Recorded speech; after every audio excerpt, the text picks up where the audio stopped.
doesn't matter what you want. I will succeed, whether you like it or not. I am unstoppable. When will you learn that? When will you learn that?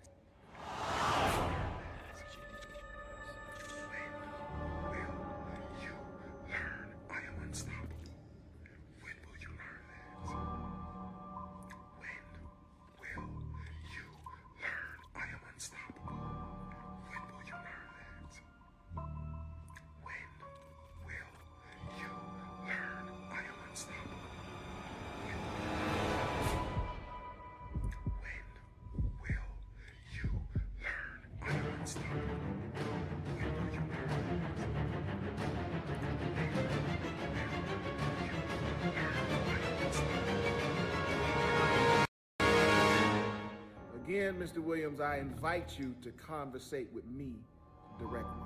I don't do all this internet stuff. The problem is you're going after my family, you post my children, and then you mention my name. So you and I, we need to have a conversation. And yes, this is a forever problem.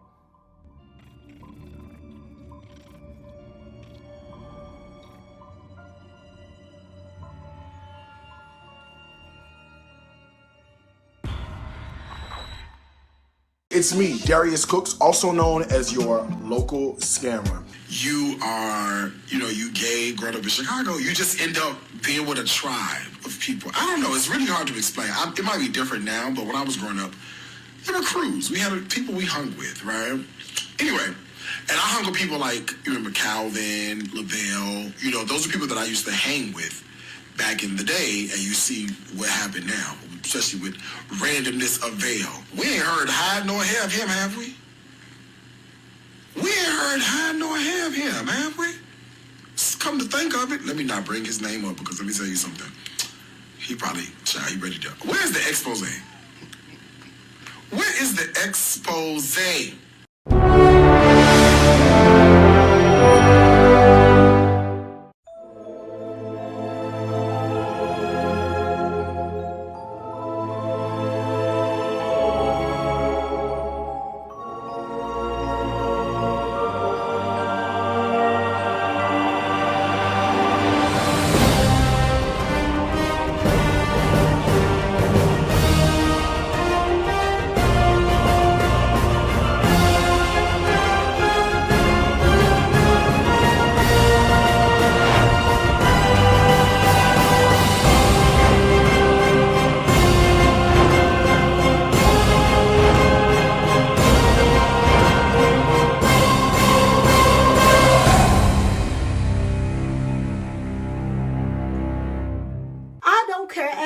Show out, run your mouth, pop off at the mouth. I do something called an attack. When you do the attack, you got to make sure you're real rooted and grounded. Look that way. Make sure you're real rooted and grounded so they don't know what's about to go on. You just attack them. You just attack them. What did I say? I said you better do what I said to do. Did they think you're crazy? If they think you're crazy, they'll just walk away slowly like that. Yeah, I stole from the church.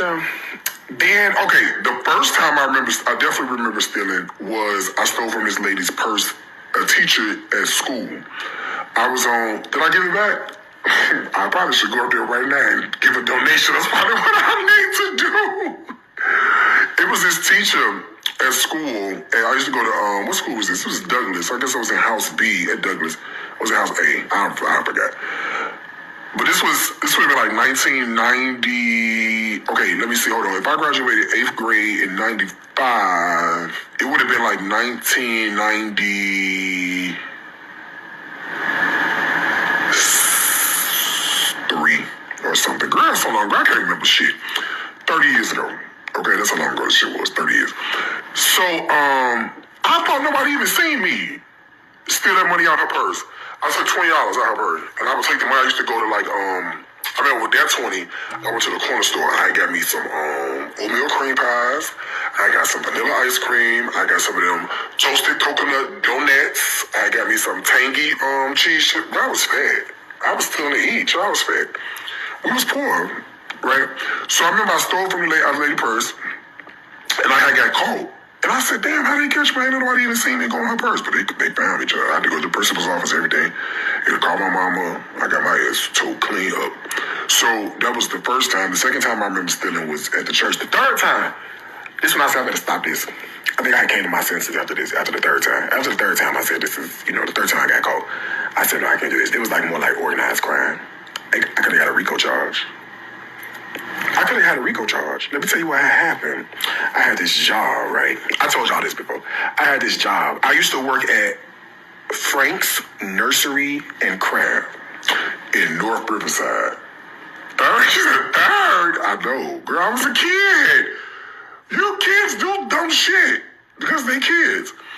I used to work at Frank's Nursery and Crab. It was in North Riverside, right? It was like, when you go into North Riverside, you gotta go past the Best Buy, and then on the right-hand side, before you go to the mall, there's the, it was Frank's Nursery and Crab, right? And I used to, I was on the cash register. This is what I used to do. So let's say you come and you come to the register and you do your stuff, right? You be like, okay, I'm gonna cash out. Back then, the credit card, everything was separate. It wasn't the same. So what I used to do is if your bill was like $37.41, right? I would charge your credit card $41 and whatever the cent is, and then take the $10 out the grocery store. Out the cash register. Out the grocery store, Lord Jesus. Out the cash register, right? So I would probably make about between like $80 and $100 doing that a day. Girl, today, till I get somebody down to the accounting department, started doing a reconciliation. I thought you just started scamming. You a whole professional. I know, child. Somebody down to the accounting department started saying, "Wait a minute now, store number 672 look a little funny on the on the P&L." A day, child. I didn't do it like every day. It would be like, I'd probably do it like, if I ain't work, I was a kid. I wasn't working every day. I was only working like specific days. So I would only do it like, let's say if I work 3 days a week, I would do it like 2 days a week. I wouldn't do it the whole time. Yeah. But yeah, I did that. It's one of my fun. I'm not proud of it. Never say I was proud of it. Oh God, we thank God for deliverance. Oh girl, please. I ain't the only person. This, you know what? This is the thing. It don't come up no more. This is as far as it come up. I guess I didn't get the one with the extra long handle on it. It's fine. This one, I like the spin mop. You ain't got to touch it. I twisted the pole. This is as far as it go up. It only go to 48. What's 48? 2, 4, 6, 8. That's 4 feet. This 4 feet tall. This about 4 feet. This about 2 feet. This 2 more feet. This tall as it go to 48. That's it. It's not meant for me. It's meant for Maria. I love this mop. Girl, it don't the fuck go up. Extendable telescope. 22 to 36 inches or 36 to 48. Bitch, you got 2 choices. 22 to 36 or 36 to 48. That's it. It don't go no fucking higher than that. Okay? Now, do you want the floor clean or not? What the fuck do the size of the mop got to do? Girl, twist. I have twisted. Girl, down, up, down, up, down, up.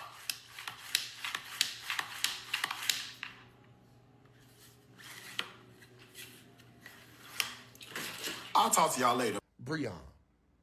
She crazy as hell, but so are you. The heifer came in with a bathrobe. A bathrobe and a suitcase. A roll-on suitcase. Bitch, if you're not showing down with Darius Cooks with a bathrobe and a roll-on suitcase, what are you doing? Okay? Do not ask me why she came in there with that bathrobe on. She was fully dressed, but don't ask me. I don't know. And she had that suitcase. She fit right at home. Anytime you show up, and that's my first time ever meeting you, and you that comfortable, bitch, you at home. She ain't going nowhere. All right? Nowhere. I'm spirited about this Darius thing. You can't be up in here playing games with my Darius. I will fight you. Okay, I'm not even a fighting person. I don't fight people. But I promise you, boy, what year is this? Back in the top of, shoot, what was it, 2014?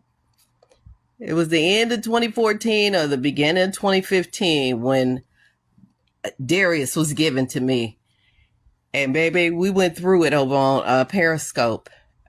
And that baby let everything be known. You know, he was opening up. And, you know, you learn his story. And you be like, you know what? Not on my watch, okay? Nobody else is going to come in here and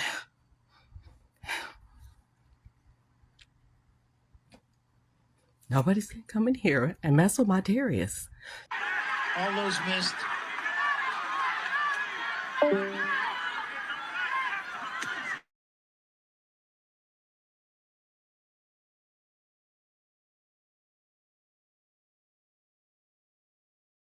Five, 6, 7, 8. Why you gotta lie so much? You must wake up and just make up stuff. Cause I just do not understand why every time you talk, you tell a quick lie. You and your lies gotta go. Because I'm tired of talking to Pinocchio. Then you had a nerve to look folks in the eyes, knowing that you telling them lies. You been telling them lies. I asked you about this. Then you lied about it. I asked you about that. Then you lied about it. Get them lies together, they all over the place. I bet if Jesus came back, you a lie to his face. Damn, Pinocchio. I guess you wanna see how far your nose can grow. I said, Pinocchio. I guess you wanna see how far your nose can grow. Now, boo! Let's go. Stop telling all them lies, but what? Let's go. Cause I don't believe nothing you say at this point. Cause all you do is lie, lie, lie. Lie, lie, lie. Lie, lie, lie, lie, lie. Mama! Mama! Mama! Mama! What's up, good people? Happy Friday. Let me know that you can hear me in the chat by typing either mugshot or caught again. Mugshot or caught again to let me know that you can hear me while I turn on my ring light because I'm rusty. I forgot to turn on my light. Give me a minute. I'm right here. Oh, let's see. Now I don't want it too bright. Hold on, y'all. Hold on. I'm back. I'm rusty, but I'm back. All right. I don't know. That didn't really make a difference. But thank you to everyone letting me know that you can hear me by typing either mugshot or caught again. We got Courtney, Palmer. We got Sexy Trini, Alice, Miss AMJ, Chanel. The chat jumped that quick. Chocolate, Seeking Greetings, and everyone else who's letting me know that you can hear me over here on the YouTube and Facebook side. I greatly appreciate you. Also, tonight I am streaming live, or we should be on Twitter. Yes, on X, aka Twitter. I'm doing some other stuff on Instagram with reels and shorts, and so there'll be content going out over there, and clips of this. But as far as going live, we're kind of moving that over to Twitter for now until I expand to all of the platforms. Also, do not forget. Oh Lord. Look how rusty I am. I didn't pull it right. I didn't pull it in. Hold on. Let's switch. Also, do not forget that we do have a channel membership as well. I was getting messages through my hiatus from doing live streams. I was not completely not doing any work at all. I was actually working behind the scenes, putting out other types of content because I am on multiple platforms, not just YouTube. And I was getting messages like, Val, you okay? And I'm like, I was live today with the Patreon, our channel members. So during our break, I did do a live stream with our channel members, did a couple of them or a few with our Patreon people. So if you want to be more in tune and more connected when I'm not on YouTube, definitely the Patreon is the way to go. They hear from me almost daily. But if you're just want, occasional, and you just want to be in tied and more in the know, the channel membership is a great way to do that. With the channel membership, it gives you the special emojis that you're seeing people put in the chat. There's also loyalty badges. So the longer you're a member, it changes colors. And also you get access to videos. Like there's a video out right now that was early access, an exclusive interview that is out only for our channel members. I'll be showing, it's been out over there maybe 3 weeks now. So eventually it'll be out here on the public side. But if you want those sort of things, member shout outs when I'm kind of, when the chat is really moving and I have to be selective with the comments, those comments from our channel members will get priorities.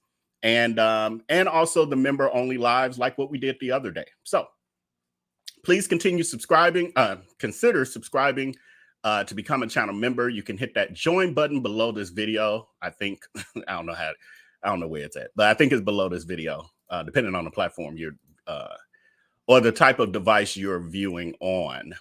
So today, I probably was going to take another, well, I was going to come live. I was going to come live, but I wasn't going to do a Darius Cooks topic for about another week or so. However, Darius Cooks, the content that keeps on giving, came back and there was breaking news and I just couldn't push it off any longer and had to address it. But there is a new clip. Before I move too far into the show, there's a new clip I ran into today while I was doing some stuff. And this will become a part of our probably intro trailer. Just another example of Darius Cooks gaslighting. I want to know with this clip that I'm about to put out there, do you agree with what Darius Cooks is saying, or is it gaslighting? If it's gaslighting, put the word gaslighting in the chat. If you believe it, say it's true or he's right.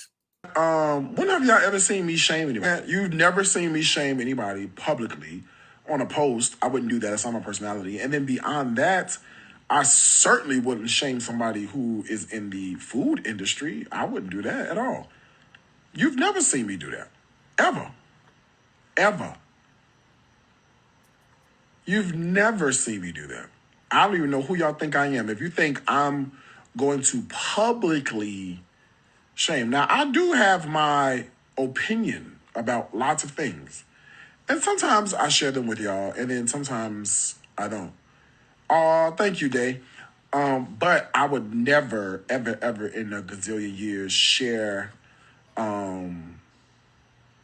anything negative about child, get out of here. Okay, block him. I would never share anything and then like put somebody down. That's not part of my personality. And not only that, what difference do it make? I love how he closes that out. And what difference does it make? Like, I know what I just told you is all a lie. So what difference would it make? What difference would it make if that I'm lying to y'all? It's Courtney is saying it's his whole personality. It is amazing the amount of gaslighting that Darius Cooks does. For him to say that he does not insult people and shame people on the internet is the most ridiculous thing I've ever heard, because we have tons of examples. We've talked about it. Right now, he's dragging Carmen, Chef Carmen. Before that, remember the DL guy, supposed DL guy that he was dating. I think some of that's created. It's been plenty of people, other chefs, besides Carmen, just a toxic individual. But, you know, and they, I don't know if y'all noticed some of them in the chat. Never. It's like, what? It's a cult. It is true. And they've been programmed. It's sad though. Poll question we're closing out is Cooks gaslighting in this clip? 99% of y'all said yes. 1% of y'all, I'm just going to go with your finger slip. I'm just going to go. I don't think nobody that delusional. So also, please remember to hit that like button and share this video. Thank you to, I think it was 89% of you over here on the YouTube side who voted in the poll and said that you had already liked this video and shared it as well on the platform that you are viewing on. Hey, all your platforms. Send text messages to your friends and family. Like, y'all don't want to miss out on this. So tonight, what we're going to cover, it won't be a real, well, I don't know. I don't think it's going to be a real long show, but I'm going to get through what we got. So tonight, what we're going to be reviewing in detail is the story of Kiara Ross. Now, this is a story that I have told multiple times. I thought I had a poll question with it, maybe not. Let me ask this poll question. I swear I had typed this somewhere, but have you heard me tell the Kiara Ross story? I'll just say story and I'll explain. But have you heard me tell the Kiara Ross story? It is one of Darius Cooks' ex-employees who worked for him at Soul Crab Atlanta for a month, only a month, and she was unpaid. And she was speaking out in 2021 when all the public attention was getting on Darius Cooks for being a scammer, etc. And she was speaking out about her experience and how she worked for him for a month and never got paid. It was 2 years later that she was sharing her story and still hadn't been paid. And she said, in addition to that, Darius Cooks assaulted her. Have you heard me tell that story? Because I've told it a multitude of times. Well. We have breaking news. We have an update.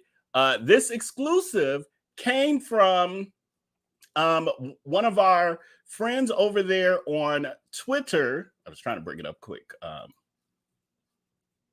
Hold on, y'all, because my oh, come on, Twitter. Now it won't come up. It won't come up because I needed to come up quick. But from one of our friends over at Twitter, you got to be kidding me. Like, Twitter ain't even loading. Hold on. Good Lord. I ain't gonna stress about it. Here it is.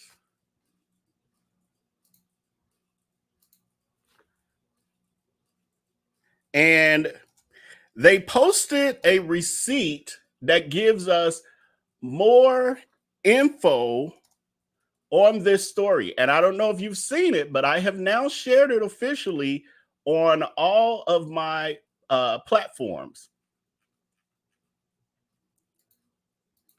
Hold on, y'all. This is crazy. And in the receipts, yeah, here it is. Exposure is make it make sense. Has shared the exclusive proof that Darius's version of the story is not true. Hence where we get these mugshot pictures from.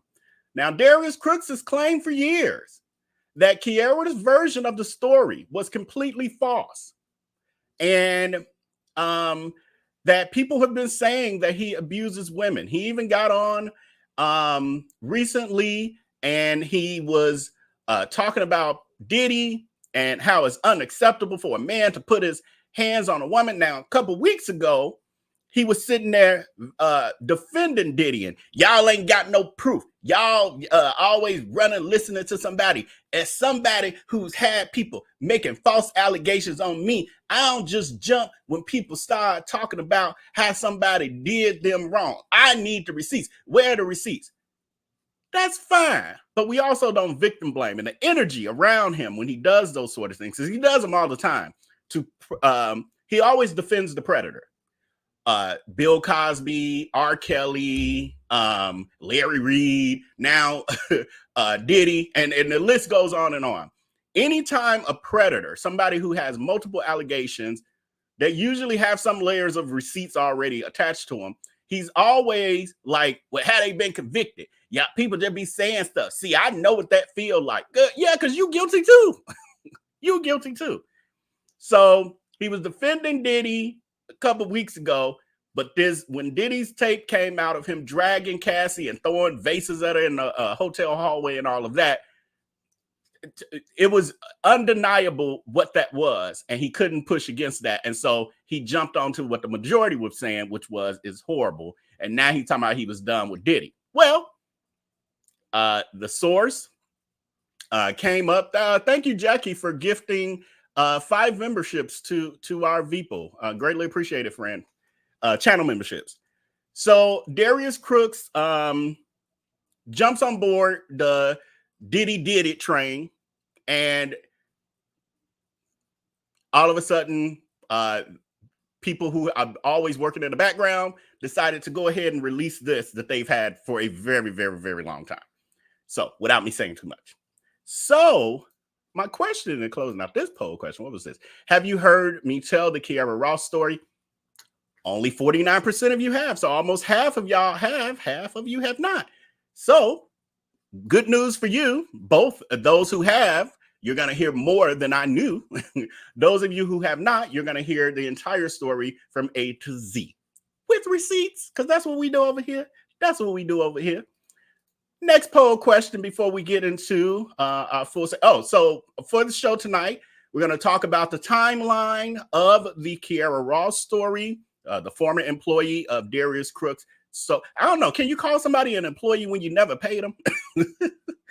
That's called indentured servitude. That's not really an employee. And last I heard, enslaving people is against the law in America. No, some people trying to reverse the clock like Trump.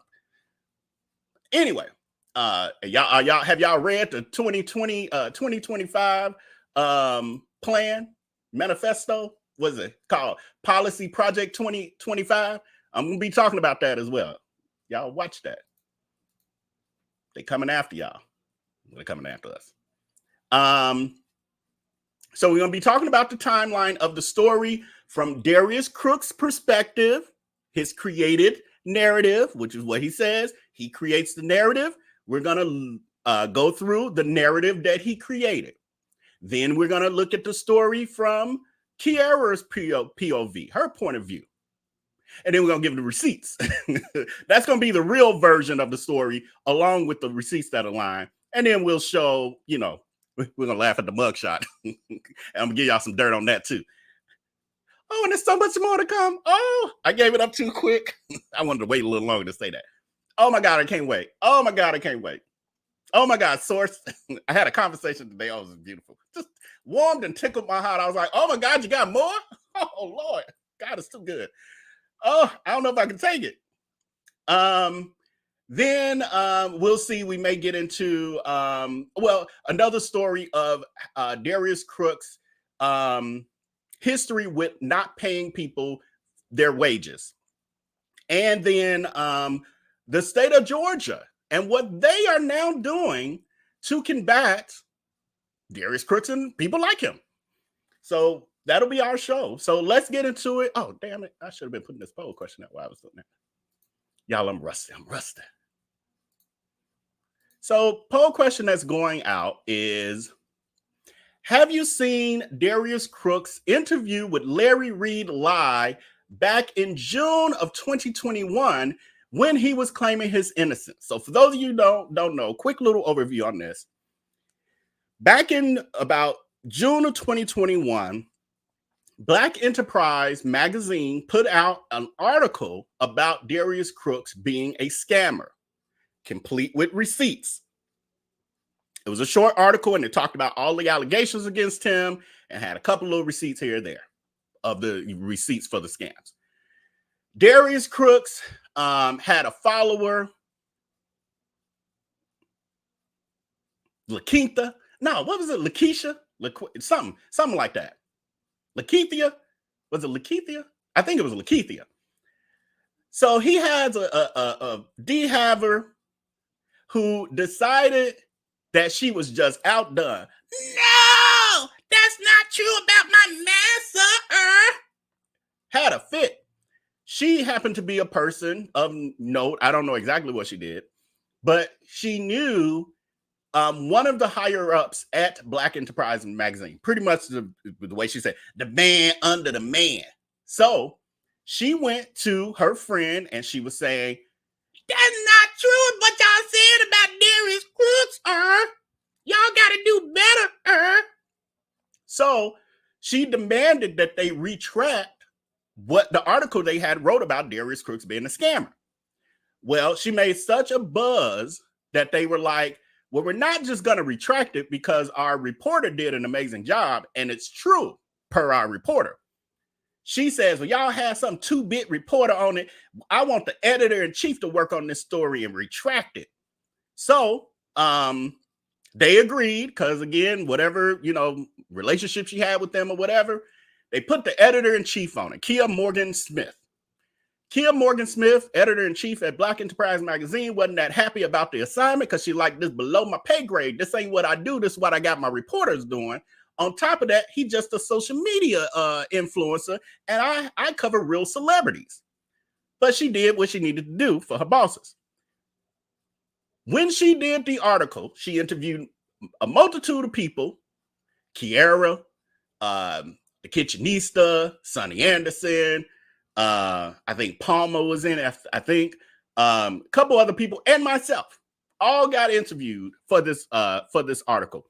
She came back with her retraction with Darius Cooks, and Lakeithia thought it was going to be, she like, master, I had contacted them, and I told them they need to talk to you yourself, and they need to retract it because this don't make no sense, So they do a whole live. We've done this before. If you haven't seen, you got to go look through our playlist. We covered this before. It'll be something titled with the Black Enterprise article. Probably one of the earlier videos. And we got the clip of the whole live of Darius Cooks talking with Lakeithia. And I thank you so much. He eating, smacking. I thank you so much.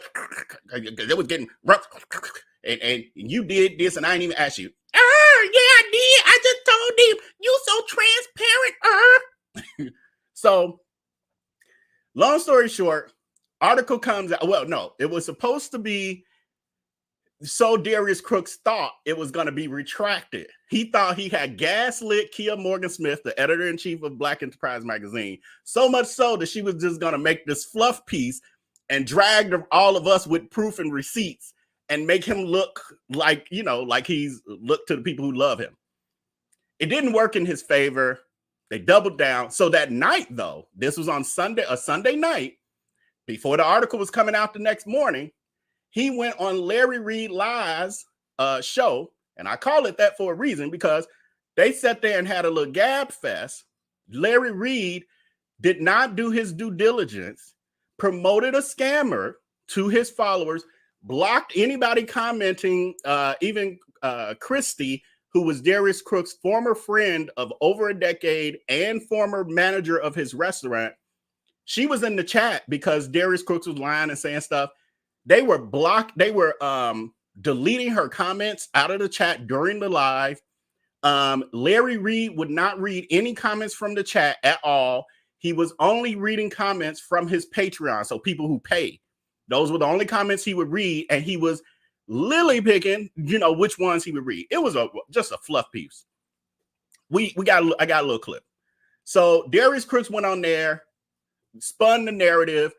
Larry Reid lie helped him do it because Larry Reid lie got his own issues as well. If you don't know, he's been accused of being a pedophile and some other stuff, and his ex-boyfriend of 15 years came out and outed him about his scampire that he got using a church, an online church. Whole thing. I'm just saying what's already out there. So anyway, the two scammers get together and they do the little live. Let's see. Poll question, we're closing out. Have you seen the Darius Cooks interview with Larry Reid Live in 2021 claiming his innocence? Only 33% of y'all seen it. So tonight I was gonna, at the end of the show, do a reaction to it and us kind of go through the whole thing. Problem is I gotta do some creative stuff for copyright purposes. So I just didn't have a bandwidth. We'll probably do that one day next week. We're gonna do it eventually, if not one day next week. Where we're gonna listen to the whole thing. It's so full of gaslighting. It is so ridiculous.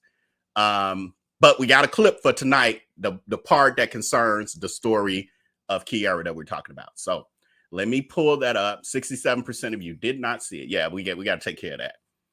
We got to get it at 100% of us all, that know. Okay, so let's get into Darius Cooks interview. Now, mind you, for those of you who may miss or joining a little late, this is an interview that Darius Cooks did with Larry Reid live back in about June of 2021. Again, when he was getting outed. Welcome, Lynn Palmer, to the channel membership, friend. I appreciate you for joining. So, and it's not the video, just the audio that we're working with. So just so you know. And this is Darius Cooks giving his version of, remember, his version of what happened between him and Kiara. And there's a little fluff in here too, I think. It's buffering, I think. Yeah, because that's what it is. Okay.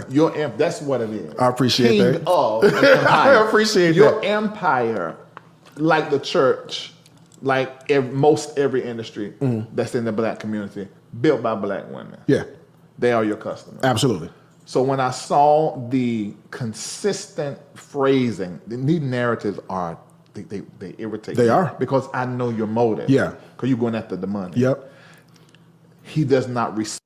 I'm gonna be stopping and starting to, you know, we got to do creative things over here, for copyright purposes. So you see that Larry Reid himself says, yeah, we know like your real motive is for the money. And Darius Cooks is like, yeah, we know that your followers is primarily women and your real motive is the money. He like, yeah, I don't think y'all should be saying that his real motive is money. It's true, but that's a little too much transparency, I think. Who is that guy? Don Smart is saying, who is that guy? It's not Darius. That's Darius.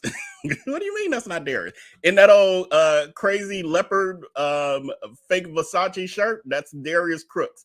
That's Darius Cooks probably after Mommy Makeover #1.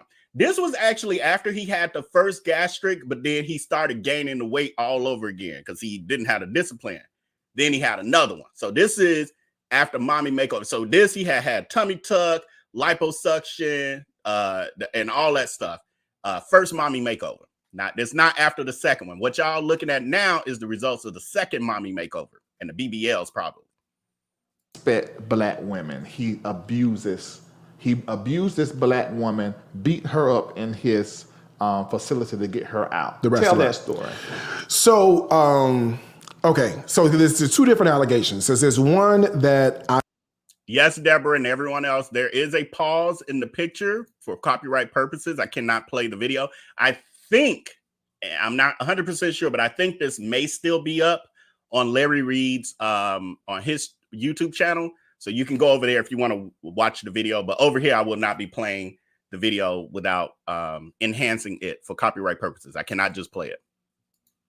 Well, there's actually three. So one, I'm a rapist, right? Oh, there's I'm so sorry. I almost just a little bit. It's Darius' fault. He said he want that save. Yeah. So he brought that spirit in. Brought the devil up in there. Yeah. I mean, Jesus, Yeah. another black man with a sexual allegation. Yeah, They're trying to Bill Cosby you. I'm a rapist, even though I'm 100% openly gay. So were you trying and to? everybody knows this. So were you trying? No, I didn't find. I found out. You last found time out, but you still know, right? So this is another one of Darius Cooks' gaslighting tricks and creating of the narrative, as he says, which means lying and gaslighting. No one has ever called Darius Cooks a rapist. No one has ever called him that. What people have said, which we've gone over here before, where I've shown you the tweets. Again, with all this stuff, I can't go down each rabbit hole because we'll never get through a show. But remember, for those of you who've been around, you can put yes in the chat or yes, I remember. I showed y'all the tweets of Darius Cooks talking about a woman out jogging at night, and that's how women get raped. Then him joking about the Bill Cosby thing and saying Shonda Rhimes was doing her thing and Bill Cosby raped me too. And then it was something else. So it was a few. And there was one about him talking about what did he say? Punching a woman in the face. It was a tweet. Can't remember the origins of that right now, but it's a one of him saying I should punch her in the face or something. So those are what people were referring to as it relates to Darius Cooks and the R word. Not saying he was one, but how he joked about it and disregarded women's experiences with it. He turns it to, because the latter is the truth, he turns it into, they calling me a grapist. No, girl, nobody called you, you're a little sassy. Nobody called him. I'm trying to take a different approach as we do commentary moving forward, but no one called Darius Cooks a grapist. They said he made fun of it and made light of it and was very insensitive towards it and said derogatory things about women as it pertains to that. That is what people have said. But that don't work for creating the narrative that he creates.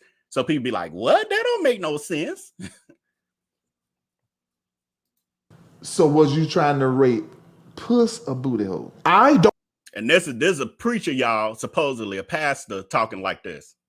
Was you supposedly raping puss or a booty hole? Huh? That sounds like some freak, some old nasty freak who just want that kind of information for their own pleasure. I don't know, because we don't know who the victim is. So we have to figure out who the victim is in order to figure out what I was going after. If this ain't some bullshit, we got to figure out who the victim is. I don't know who I'm raping. wait, you say I don't know who I'm raping. I have no idea. I don't know. Oh my. So it was the rape allegation. That was one. It was the he doesn't like black women, and it was the I'm an abuser situation. You see how he glosses over. Now the question he was asked was about attacking Kiara and throwing her out of his restaurant physically.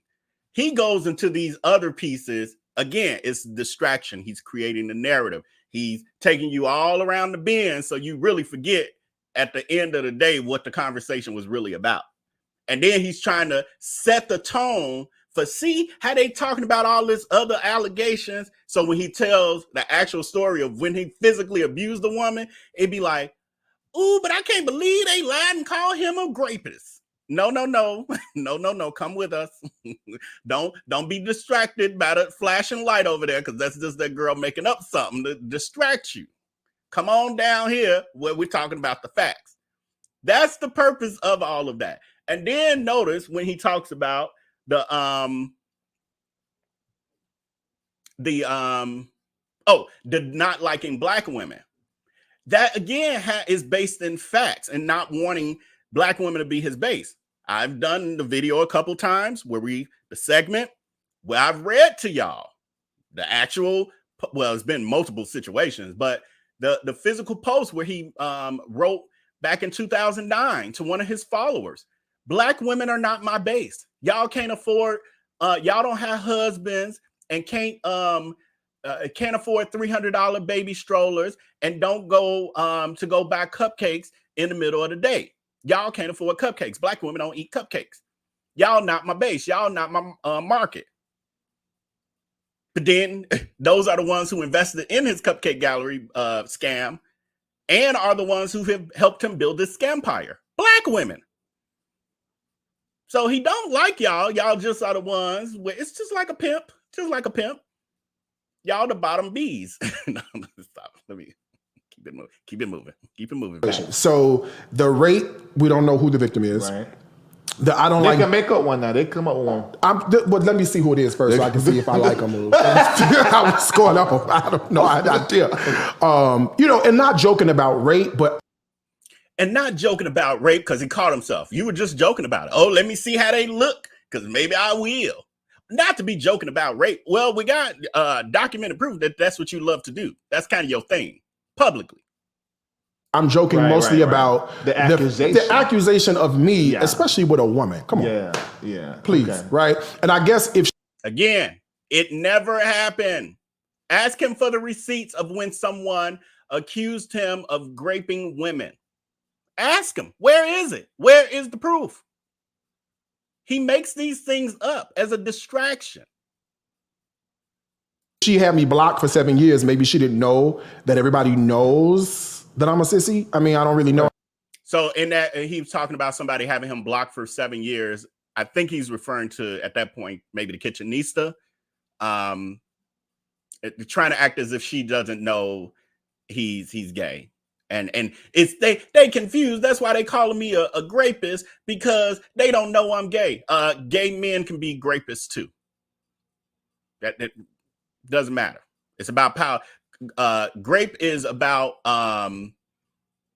the R word. I'm like, grape sounds too much like great, but the R word is about power, not so much the actual act. It's about power, control. And we know the Darius Cooks like to control everything, including the narrative. How to put it, you know what I'm saying? Everybody knows I'm openly gay. But they'll come up with a man. Since you're gonna say that now, they'll come up with a man. So a man. So okay. That's gonna come up. Okay, so I raped a man. Yeah, that's gonna come up. So okay, so that was one. Then it's the black women, right? Okay. Now I'm openly gay, first of all. So everybody I hang out with, all women, right? Yeah. She's laughing because every time we go somewhere, if it's a group, it's all women. But see, that's another thing I noticed. There's so because you have so those people who are out there who have R-worded women, they don't have women in their lives. They don't have mothers, sisters, girlfriends, sometimes wives. Sometimes they can't have women attached to them because, you know, somebody who's a R-wordist, they don't have women in their life. What sense do that make? And some of the flying monkeys are like, that don't make no sense.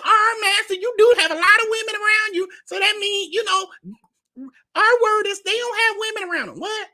What? Craziness. Smart blogger, Conscious TV. You ever heard of him? Yes. You ever heard of T.S. Madison? I'm sure. And Armand Wiggins. I heard of him. I don't know. I don't follow him closely. Unwind with Tasha K. I've heard about her. Okay, now I watch those platforms. Yep. Now, I consistently see there's this thing that people try to create between black women and gay men. Oh. I mean, it is a thing. All that shit. But it's impossible because like I'm on live. I go on live a lot, and I don't go live to hold. Now, this is off the subject of who we're really talking about, but Mr. and Mrs. Peoples says, Larry Reid swears he is not gay, and there are 800 men out there who know where his birthmark is. His ex-boyfriend of 15 years also outed him, 3 months ago, 2 months ago? Maybe 3 months, 4 months ago? Like literally came out and did a whole expose, has a YouTube channel, laid it out from A to Z, got audio recordings of Larry Reid and everything. Larry Reid is a gay man. And I know of gay people, influencers and stuff, who already knew that anyway. It's like news to y'all. I knew it too. It's news to y'all, but it's proof. Snockstop said, where am I at? Oh, I'm way behind in the chat. On my recorded side. Oh Lord, I can't get to it. Sock Snob Film says, if Larry Reid ain't gay, I'm not. Right, exactly. I don't know how y'all wasn't seeing to nowhere. I didn't need nobody's receipts. She's a church queen. She talk like one. She act like one. Her dialect and everything, behavior, everything. And to each his own. I would be okay with it all if she wasn't a scammer on top of that, and just fake. That's the part that gets me. I don't like people taking advantage of people. And when I even ran into Larry Reid in 2020 during the pandemic, I ain't know nothing about him before that.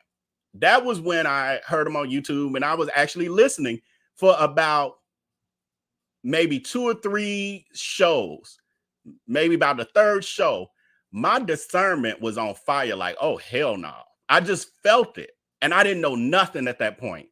And you know, what grabbed me in the beginning was, you know, talking about church and God, and he knew the Bible and knew the word and and sounded inspiring. But then I saw the grift and I got away from it. And then I started seeing the YouTube surviving Larry Reid and hearing the stories of the young boys and all of that stuff. And then, you know, the rest is history. It's no secret. Receipts, I go live because I like to commune with my followers, right? We did it on Periscope. We were live for 5 years on Periscope till Periscope went away, and now we do it on Instagram. So whenever we're hanging out or right, Charles is saying this was when Darius scamming was still just coming to light. I'm gonna preface that and say to the public. Now, those on Lipstick Alley, those who had personal interactions, like groups of people who had personal interactions with Darius Cooks for the years leading up to that. There was hundreds, thousands of people who knew. The problem was it wasn't public, but this was during the time it went public. And it went public due to the Kitchenista, having her platform, and then these publications getting involved with it. And yes, this was when it hit the public. But there was years of people outing him behind the scenes. They just didn't have platforms for the masses to listen. So it's not, he will tell the lie. It's crazy because he'll tell the lie that all of people didn't start trying to out him or expose him until his restaurants closed in 2019. No, early 2020. He know that's not true because he was in the exposing groups in Lipstick Alley fighting with them about exposing him back in like 2014. And then prior to that, there's stuff of him saying people were hating on him even earlier than that, and hating on him, because y'all know he calls the exposing groups the hate groups. Hating on him means exposing him for his dirty deeds. This is not new. It's just as new to a lot of y'all because he's done so much damage that he has a whole army of people that he's harmed, and they've mounted up. And now it's a war, a war of exposure. Whenever I'm traveling, all of my best friends that I do anything with are women, black women. Wow. All of them. Vegas, black women. I just came back from spending time with Kim, black woman. Crystal was taking care of me while I had surgery the other day, black woman. So they come, I see that them trying to come. Sexy Trini is saying, I meant to say I unsubscribed. A snake turn on snakes turn on each other. I think Darius Cooks officially turned on Larry Reid a while back. Now he's been doing slick stuff. When Larry Reid controversies would come out, he would do little slick stuff. But I think recently he did something. I can't remember the details, but he did something where I was like, oh, now he's throwing Larry under the bus. It don't matter. People be having his back through his scams and like other scammers and stuff and other people with their own controversies. And as soon as something happened to them, he jumps on board to help dig their graves. It's crazy. He has no loyalty to anyone, but he'll use people to protect himself. After your base, your financial base, because the black women are invested in what you're doing. Maybe the black women who don't follow me, right? But what I love is that the ones who do follow me are like, that's not Darius. They know you. Like, that doesn't even sound like him. We watch him all the time. He gives birthday parties for his friends. But that's the reason why I didn't want you to talk about. You're a great person because you give birthday parties to your friends. What? Criminals, people who have taken other people's lives don't have family and friends that they have celebrations with. That makes zero sense. 0 cents when you really use your common sense to say, because I have birthday parties for my friends, I can't be a criminal, I can't be a scammer, makes 0 sense. 0 cents. About this, because I'm like, your folk don't need no explanation. They know. Right, you. They do know. Right. And that's been one of the saving graces of this whole situation, is the fact that my followers have said, no, Darius, we see what's going on, right? We know what's happening. We know you talk openly about sex. You talk openly about business. We talk about a bevy of things. So they know I'm super transparent and 100% open. Mm-hmm. What this whole narrative of not liking black women, and I talk about my grandmother and being raised by my aunt. And if you read my first cookbook, Stories from My Grandmother's Kitchen, the stories are all about black women in the book. Yeah. Every story in the book is about a black woman. But see, this is what I also look at as a spiritual attack, that aspect, because you sort of are paying homage to the black woman who is the least, honored in our nation.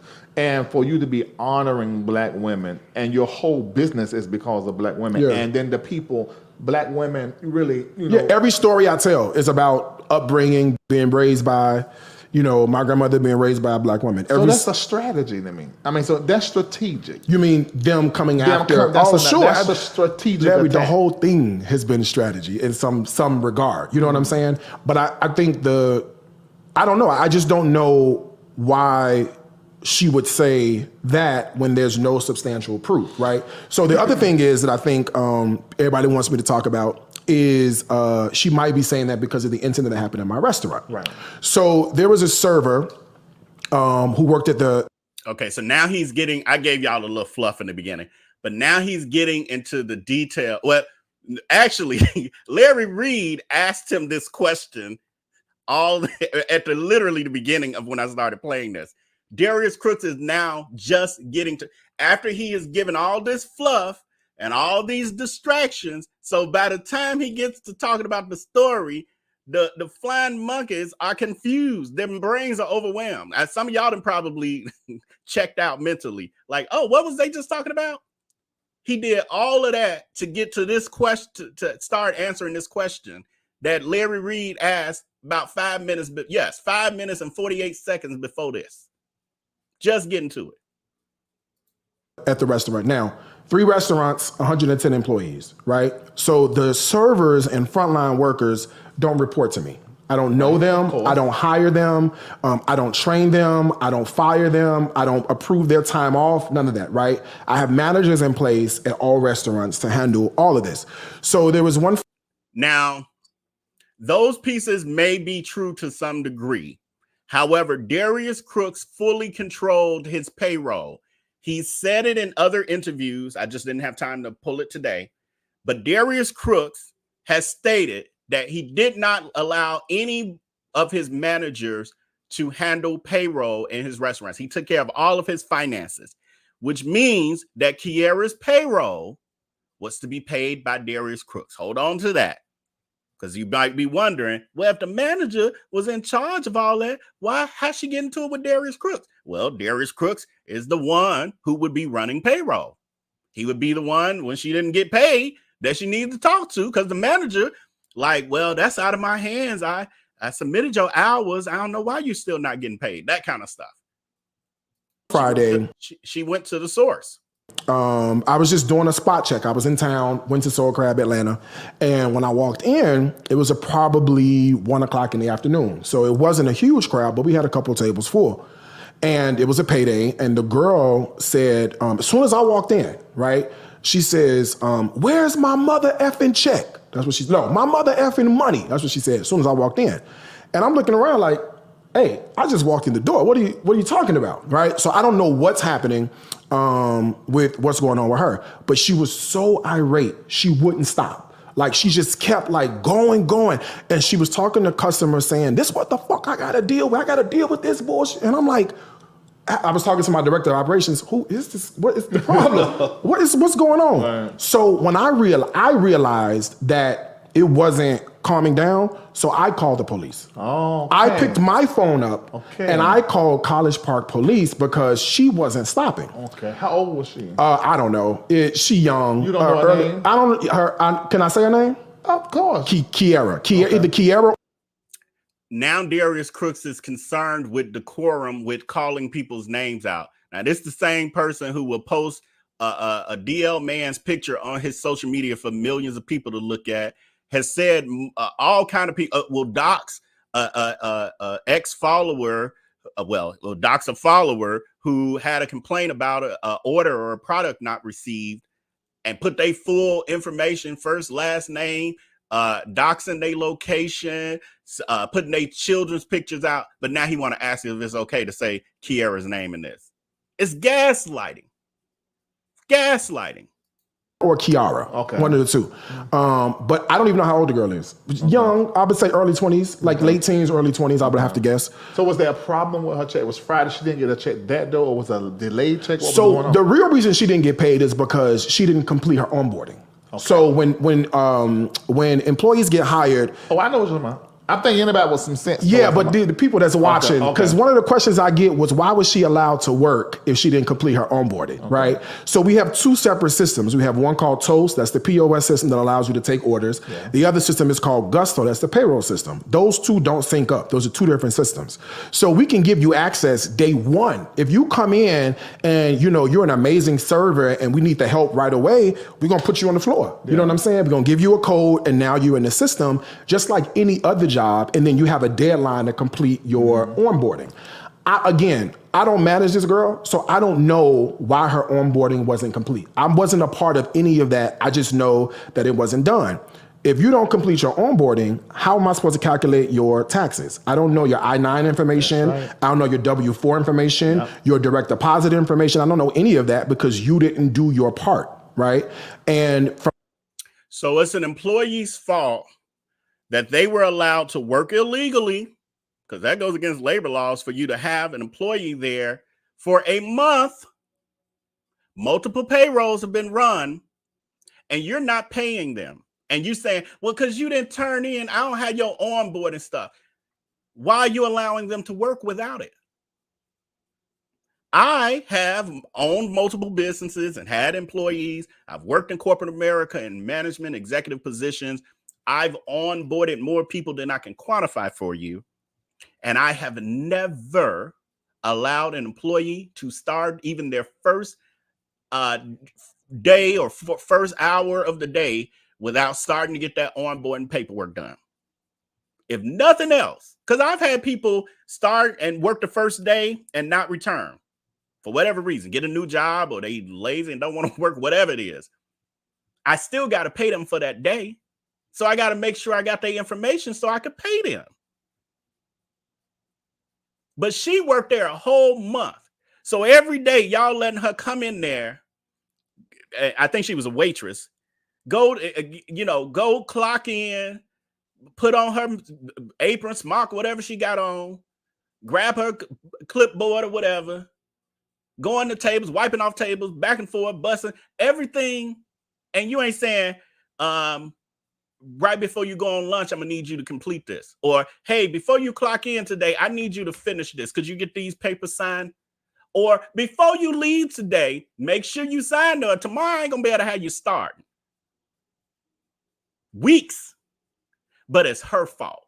Oh, okay. Also, this is a lie. Let's start with that.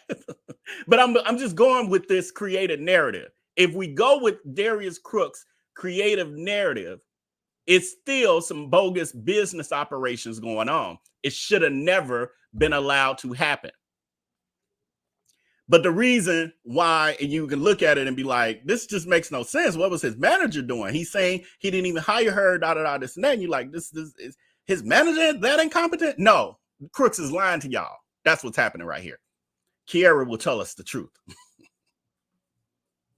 From my understanding, she was told several times by her manager that until you complete. To my understanding, she was told several times. So he wasn't even a part of the process, but he making it her fault. Again, him creating the narrative, though. He gonna have us all over the place, but we're gonna get to the truth. Hope y'all don't get dizzy on our way to the truth. You can't get paid, right? She's since been paid.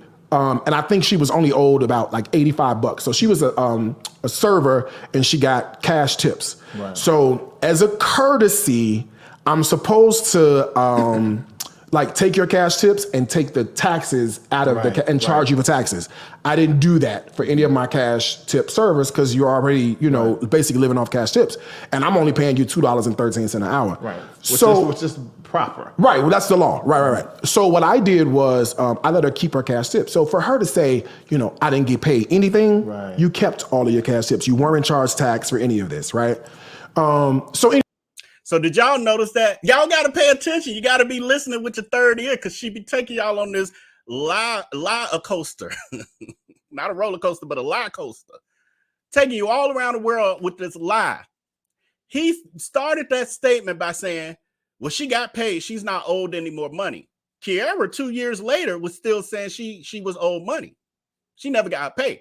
Then Darius Cooks goes on to tell you that she was also receiving cash tips. So maybe that was how she was, because some people may say, why was she working there for a whole month and not getting paid at all? Well, she was able to live off of her cash tips. Darius Cooks is telling you, oh, she got paid. You know why? Because she had her cash tips. And I should have been charging her taxes on it. And at the end, I ain't charged her no taxes. So she walked away with the $85. So she got paid. No. Her tips are not the same as her wages. That's a different category on your W-2. The tips are not the wages. So in fact, she still hadn't been paid. And that was he lying. Do y'all see that he lied? It's crazy. Just lying. Oh, it was so many lies in this whole thing. We only listened to one segment. It was I think the interview was maybe an hour, 20 minutes or something. A lie after lie, unchecked lie after unchecked lie. Larry Reid just hyping it up. A supposed alleged man of God promoting Satan's work. Just disgusting to me. Poll question, we're closing out. Did you ever believe Darius Cooks' version of the story? 4% of you say yes. 96% of you say no. I know some of y'all fingers be slipping and all that, so I'm just go with that. I ain't gonna beat y'all up. It's been a while. I ain't loved on y'all in a while. I made some of y'all feel neglected, so y'all notice I'm being a little kinder. Y'all getting a softer, gentler veil. Oh, I thought I had to push play. Anyway, so I called the police because I realized it wasn't stopping, and the police peeped game as soon as he got there. And he told her, because she at this point we were outside, so he told her, he said, if you go back inside, I'm going to arrest you for trespassing. She would not stop. She went inside. He told me he said, give me a second. He didn't arrest her for trespassing? He did. No, yeah. Okay. He told me to hold on. So there's a receipt. Yeah, they went in and got her. I ain't seen that one. Yeah. Darius Cooks is telling, now hold on to this. I hope, I should have told y'all, get out your notepads. Some of his lies are so elaborate and there's so many twists and turns that if you literally aren't writing it down and don't have a whole timeline template that I got over here that's got everything in it, all his decades of scamming, I got timelines. You literally have to write this ish down to keep up with it. He's now telling you here, again, this was 2021. This was 2 years after the incident. 2 years after the incident, Darius Cooks is figuring if ain't nothing came out by now, they ain't got nothing. So I get to make up whatever narrative I want, and ain't nothing y'all gonna be able to prove that I'm a liar. What he didn't understand is how karma and God works, because 5 years later, here we go with the goddamn mugshots. He is saying that Kiara was drugged out of the restaurant by the police, and he just said that she was arrested and that there's documented proof that she was arrested. I'm gonna replay that part. Just a liar. She went inside. He told me he said, give me a second. He didn't arrest her for trespassing? He did. No, yeah. Okay. He told me to hold on. So there's a receipt. Yeah, they went in and got her. I ain't seen that one. Yeah, of course you didn't, right, because she ain't the one being lambasted. I am. She ain't got no money. Yeah. So Kiara was arrested. This is Darius Cooks' narrative. Kiara is the one who was arrested. Kiara is the one with this, I guess, a mugshot we should be seeing. Where is it? Is this like E-Class all over again? We still ain't seen the E-Class video of E-Class supposedly attacking Darius Cooks, yanking his phone. The FBI was on their way to take the fingerprints on the phone. E-Class was about to have a warrant out for his arrest, or had some warrant out for his arrest. Y'all, when that happened, was that January or December or November? That was months ago, 6 months, more than 6 months ago. Where is the video that you claim that Corey has that I know doesn't exist? I got sources. It don't exist. We will never see it. The incident that Darius Cooks claimed that happened in Miami with E-Class did not happen like Darius said it happened. He lied and called the police and told a lie. And got on the camera crying, telling a lie. That's why you'll never see it. Remember, we were supposed to see it. He showed everything else. Why we can't see the footage of E-Class attacking you? Because it doesn't exist. I dare you to show it to us. I dare you to show it to us. Ain't got no following online, no clout to chase. Of course. So the police arrested her, put her in the car, booked her. The police arrested Kiara, put her in the car, and booked her.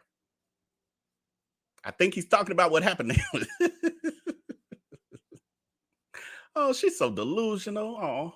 For trespassing. And what happened was she yelled to the police officer, he put his motherfucking hands on me. So the police officer looked at me and was like, "Did you?"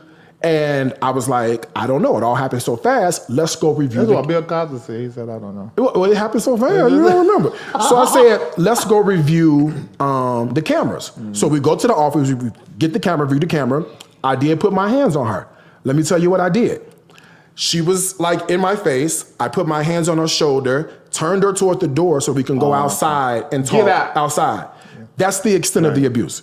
So when the police officer saw it, because he pointed to his body cam, when he saw it, he said, "Just walk with me." Yeah, I have a police friend. He had to do that to protect his job. Yeah, exactly. Yeah. So, because if somebody complains that you abuse them, domestic. Right? But when he saw the playback, he was like, "You weren't trying to." I'm like, "I told you I wasn't trying to hurt her." Right. So he said, "Just walk with me." So the picture that's being floated around is me walking side by side with the police officer, right? So, which meant nothing to me when I saw. I said, "Okay." Right, because if I'm being arrested for abuse, where's the handcuffs? Right. I'm twice the size of the police officer. Is there a record? There's 0. So that's the picture that Darius Cooks is referring to. That is a picture that Kiara took as Darius Cooks and the officer were walking to the police station. That was, from what I'm hearing, I don't know exactly because I don't live there and I've only driven by the restaurant like once. But supposedly this is located like behind the restaurant or something on the next block. So they ended up walking to the police station. We'll get into that. I ain't gonna go too deep. Well, see, that's how come 0. I don't understand why these folk just. You know what? This is what I want to say to everybody that watch stuff online. But I mean, the president done this. We see this at every level. How the hell did I skip? I'm sorry, y'all. Because remember, he asked them, "Is there any proof or anything?" So, which meant nothing to me when I saw. I said, "Okay." Right, because if I'm being arrested for abuse, where's the handcuffs? Right. I'm twice the size of the police officer. Is there a record? There's 0. Well, see, that's how come. There's 0 record of this incident and Darius Cooks being booked. 0. However, we're here today. Again, remember though, Darius Cooks creates the narrative, aka lies, because he's a pathological sociopathic liar, creates the narrative. So he's telling us back in 2021 from an incident that happened in January of 2019, because no proof had come out in that went 2-year window. He like, "Oh, I'm good. They ain't got nothing because ain't nobody brought up nothing." This girl, she getting a little too full of herself. She's so used to pulling tricks and stunts. She ain't had common enough sense to check herself to say, "Oh, could somebody be able to pull this up on me?" And here we are today. She said there was no proof because it never happened. 0. I don't understand why these folk just 0 proof. Play that one more time. Twice the size of the police officer. Is there a record? There's 0. Well, see, that's how come. 0. I don't understand why. Said it twice. Lying with confidence. We're almost done with this clip. Then we're getting into the next part. Why these folk just. You know what? This is what I want to say to everybody that watch stuff online. But I mean, the president done this. We see this at every level. These narratives and lies get spent online, and folk read them and believe them. And I think that's what it is. It is lies online. People see them and they believe them. We're talking about 2 people who have created false personas right in front of you, and y'all got followers who believe everything you say. Yet there's plenty of proof that both y'all are flat out liars. Yes. It's an epidemic out there. Yes, absolutely. There's a lot of cult-like behavior and liars and gaslighters out there running these social media platforms, influencers who are misguiding people. Yes, we're looking at 2 examples. Yes, I agree. Too bad the people who listening to them don't realize that they are the ones following the crazy people. I love that. Sock Snob says, "Men on film." Hated it. I love it. That's exactly what it reminds you of. I can never do anything right? Because I am the more dominant, the more successful, the bigger physically. So I can literally dot every I and cross every T, and you're still going to find fault with me. Because I don't care that it don't matter how much you say you're a sister. You said that. Right. You a black man. Right. There you go. Exactly. Exactly. That is what is going on. And to see and I really very passionate about this, to see a black man be attacked. Yeah. You know, and your story, what you told different battles and stuff. I hate when they do these sort of things too. Oh, I hate to see they become victims. Oh, I hate to see a black man be attacked. Well, if the black man is an attacker, then he needs to be attacked back. We ain't talking about no innocent people here. We ain't talking about nobody just out here trying to save the world and love on people. We're talking about a predator. So yes, black, white, purple, indifferent, I don't care. Male, female, gender identified, whatever, I don't care. Non-binary, you gonna get it. You gonna get attacked back. Don't mean nothing because you're a black man to mean we can't say nothing about you when you hurting and harming people out here. Get the fuck out of here with that stupid shit. And then you still doing it through the pandemic. Yeah. Man, that should be celebrated. But it's not, because the bigger story, the more salacious story is he's an abuser. Right. I mean, you call me putting my hands on your shoulder, that's abuse? And you're a scammer. Okay, let's talk about that. Okay, so that gets us to the next piece. We gonna do a watch on that because I also want to chop it down because they got some fluff in there. And Larry likes to talk about himself, so there's quite a bit of that unnecessary stuff in there too, and how much money he's made. That was what they were bonding over, money. So then Darius Cooks, of course, again, when he puts out a narrative, when he's creating his narrative, he's systematic about it. It's not just one thing. It's not just I'm gonna go on Larry Reid's show and I'm gonna lie and gaslight and Larry's gonna assist me. That's not the whole sum of what the plan is. He's gonna do that. He's also then gonna be on his IG lives and he's gonna be lying to his flying monkey followers. He's gonna be love bombing them as he was doing today. Now I haven't. I don't know if y'all let me know in the chat for sure though. I have yet to hear him address these mugshots. Hear of him addressing the mugshots. What I have seen though, well, I caught the tail end of it, was him love bombing them earlier, a little while before I went live, where he was reading like talking about therapy and reading, I guess, his therapy notes and some I only caught the last 4 minutes. When I heard it, when I seen it, I said, oh, she is love bombing them, setting them up to feel sorry for her so that as they start to see the truth of this, they're going to still side with her because they're going to feel like, oh, but he's been through a lot and this can't really be true. And if he did touch her, it wasn't like they making it out to be. It was, he's been through a lot and she probably triggered him. All of that. He's setting it up, setting the scene.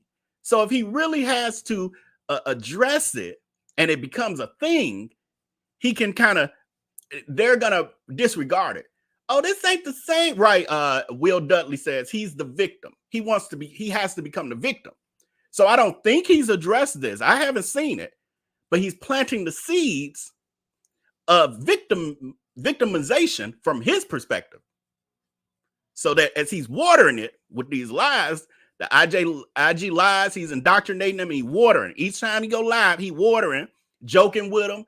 He'll be talking about old TV shows, playing music for them, reminiscing on his childhood and things they have in common, and when he went to California and fun places to go in California so he can bond with them in New York when I lived in New York, doing all of these things to connect with them so they feel like he's a friend, so it feels more personal. It feels like now you're not just attacking or exposing this social media influencer. You exposing somebody who's close to me. It's like a brother, like a cousin, like an uncle, like my gay best friend.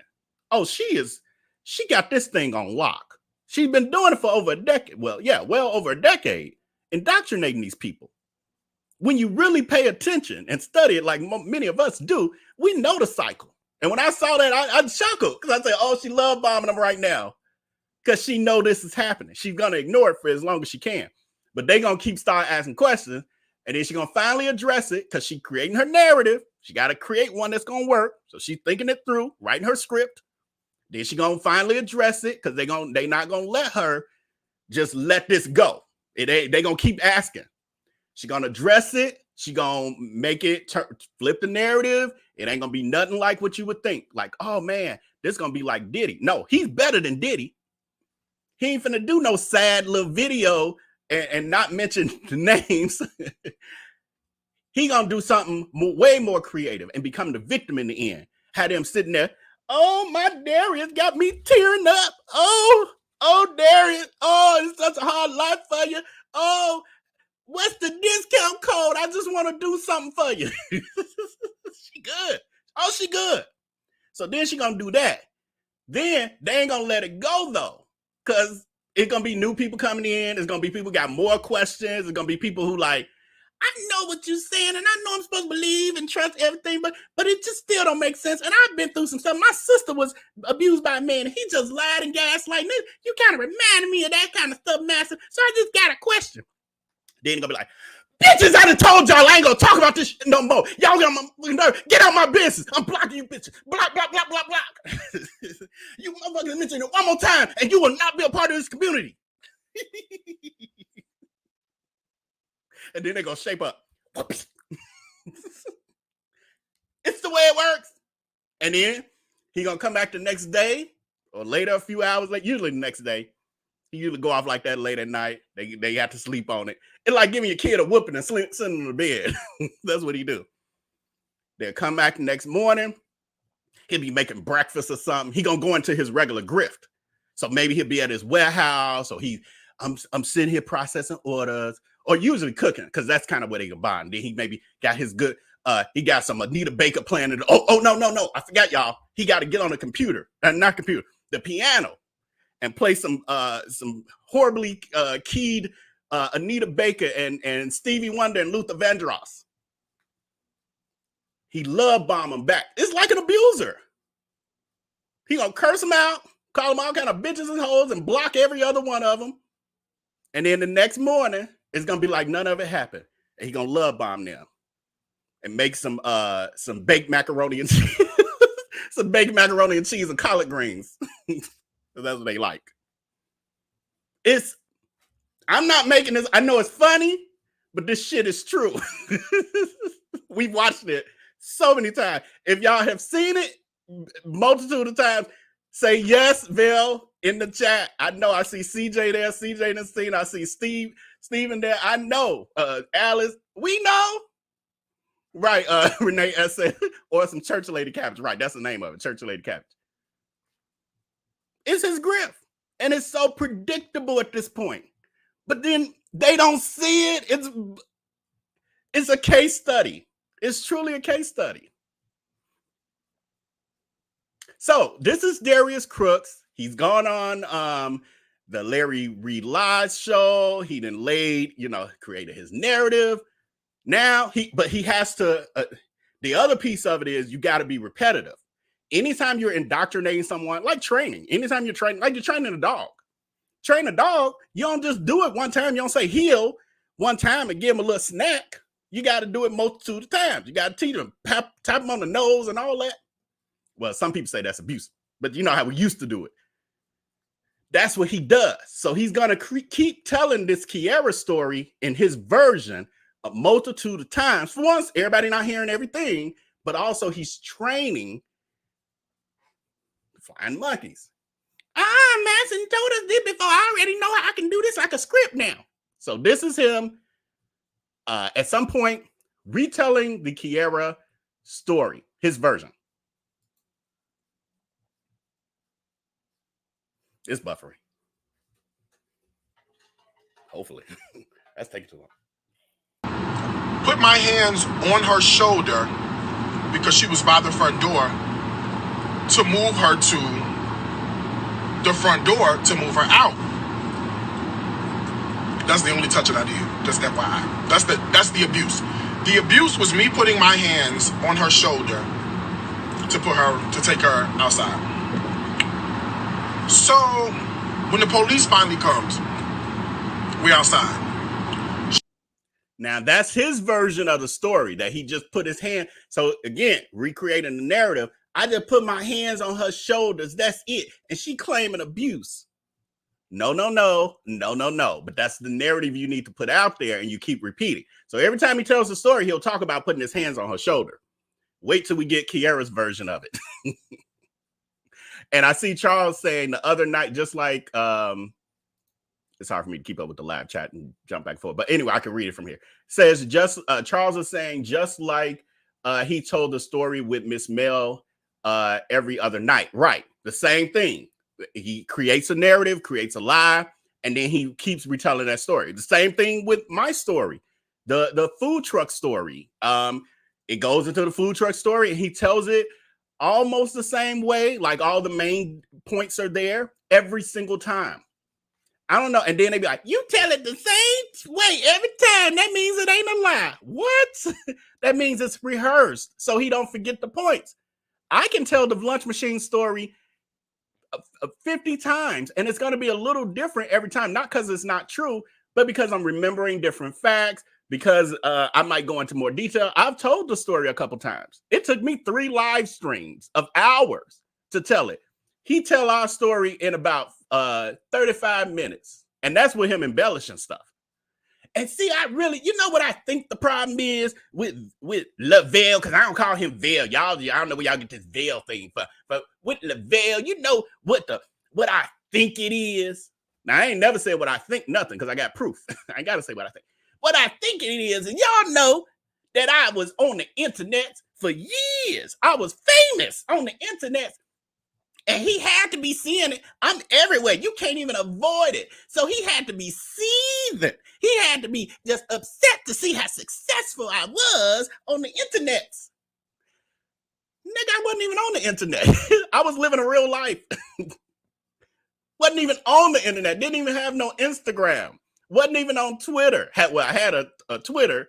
I learned how to use Twitter in 2021 when I found out you were a scammer and found out about the hashtag Darius Cooks. And I was like, oh, there's some good shit over here. Let me learn how to use this. That's when I started using Twitter. I knew nothing about all this stuff about him.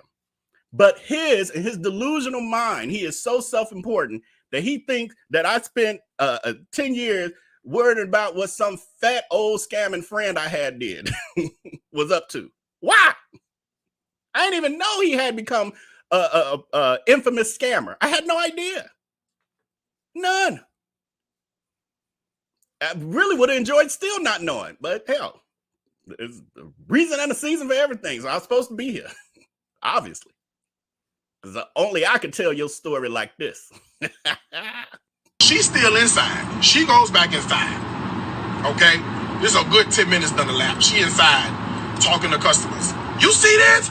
This what the fuck I gotta deal with. I'm not lying to you. Okay? The same person that called me an abuser, this is her act. This is her action. Keep listening, it gets better. So the police comes. He said, what's going on? I said, I explained what's happening. He said, is that her? Because he sees her still inside going crazy. I said, yeah, that's her. So he asked her to come out. She wouldn't come. So he grabs her and pulls her outside. She going off, going crazy. And the police officer is like telling her, ma'am, stop talking for a moment. And she just would not stop, right? So I'm finna go get my shit out this motherfucking restaurant. He said, do not go back into that restaurant. I'm telling you, do not go back. If you go into that restaurant, I'm going to arrest you. Who goes into the restaurant? The girl who says I abused her. Who gets arrested? Who's in handcuffs? The girl who goes into the restaurant. So now this is the second time. Now there are, multitude of times, but this is what I got for y'all tonight. Second time we seeing him saying Kiara was arrested because of this.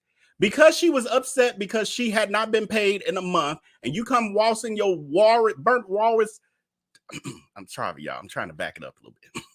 You come waltzing your tail up in there and acting like you did own the place, but you know what I'm saying? The airs that she has about herself, like she think that I spent 10 years watching her on the internet when I didn't even know what the hell she was up to.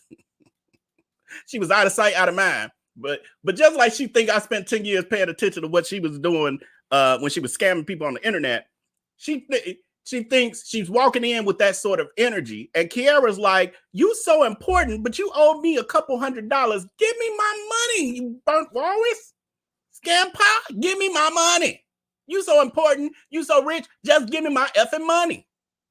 And he's saying because she was upset, she's the abuser. Now, she ain't touch him, but because she was upset, she's the abuser. Because she was fed up with the games, she's the abuser.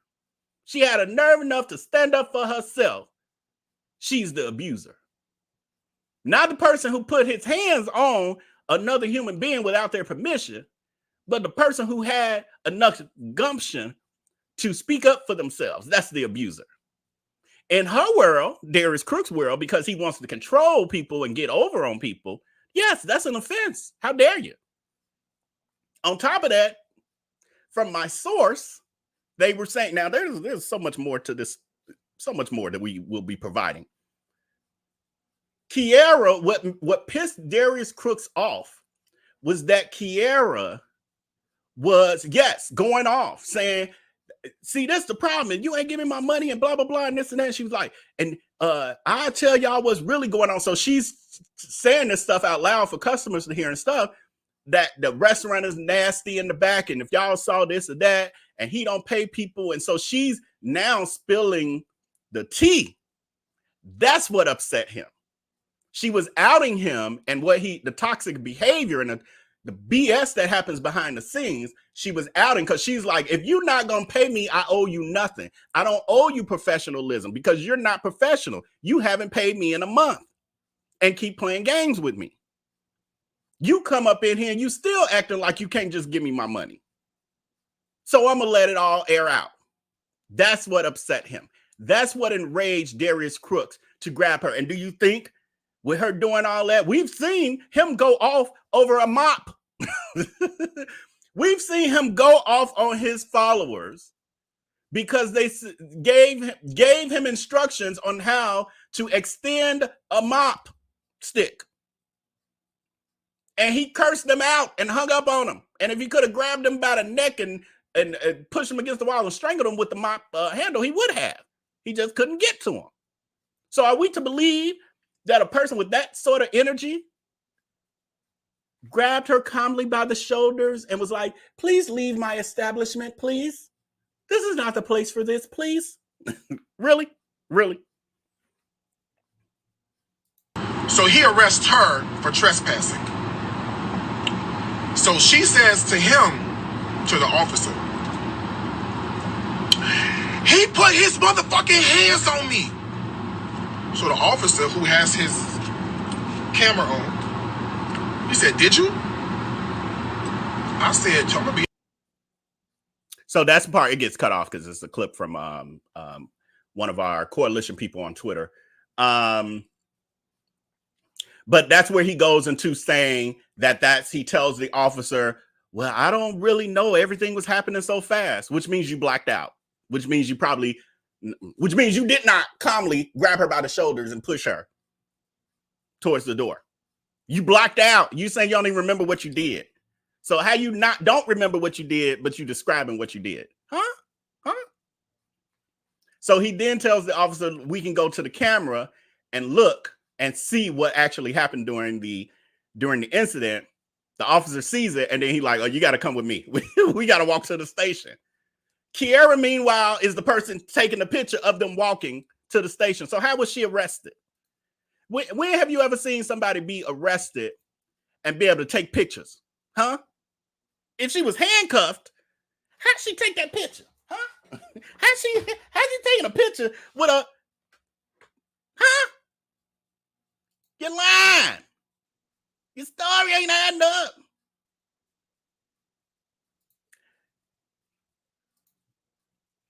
So that's Darius Cooks, the short of his version. There's like other clips out here of him gaslighting. We've done enough of that. I'm suffocating from all the gas. Now we have Kiara's story. Hold on, my assets a little out of order because I was rushing for y'all. I didn't want to have y'all wait no longer. I had y'all wait, 2 weeks or something? Some of y'all act like I've been gone 3 months. Val, did you quit? You quit YouTube? No. Follow me on my other platforms. They are, my Linktree link is pinned in the comment section above, where you can follow me. Like I said, I'm always on Patreon, and I spend a lot of time also on Instagram, and I'm trying to get a little bit more better with spending time in our Facebook group. But I got a lot of platforms. So when you don't see me over here, join me over on the other platform. I was about to put it in chat. Here we go. Put it in chat. There you go. That link there, it'll take you to all my social media platforms. That way, when I don't post for 3 days, y'all don't think I change careers. Okay, so we have the beautiful Kiara. Now, mind you, this happened again. For those of you who joined in a little late, this happened in 2019, January 25th of 2019. Kiara was in her early 20s.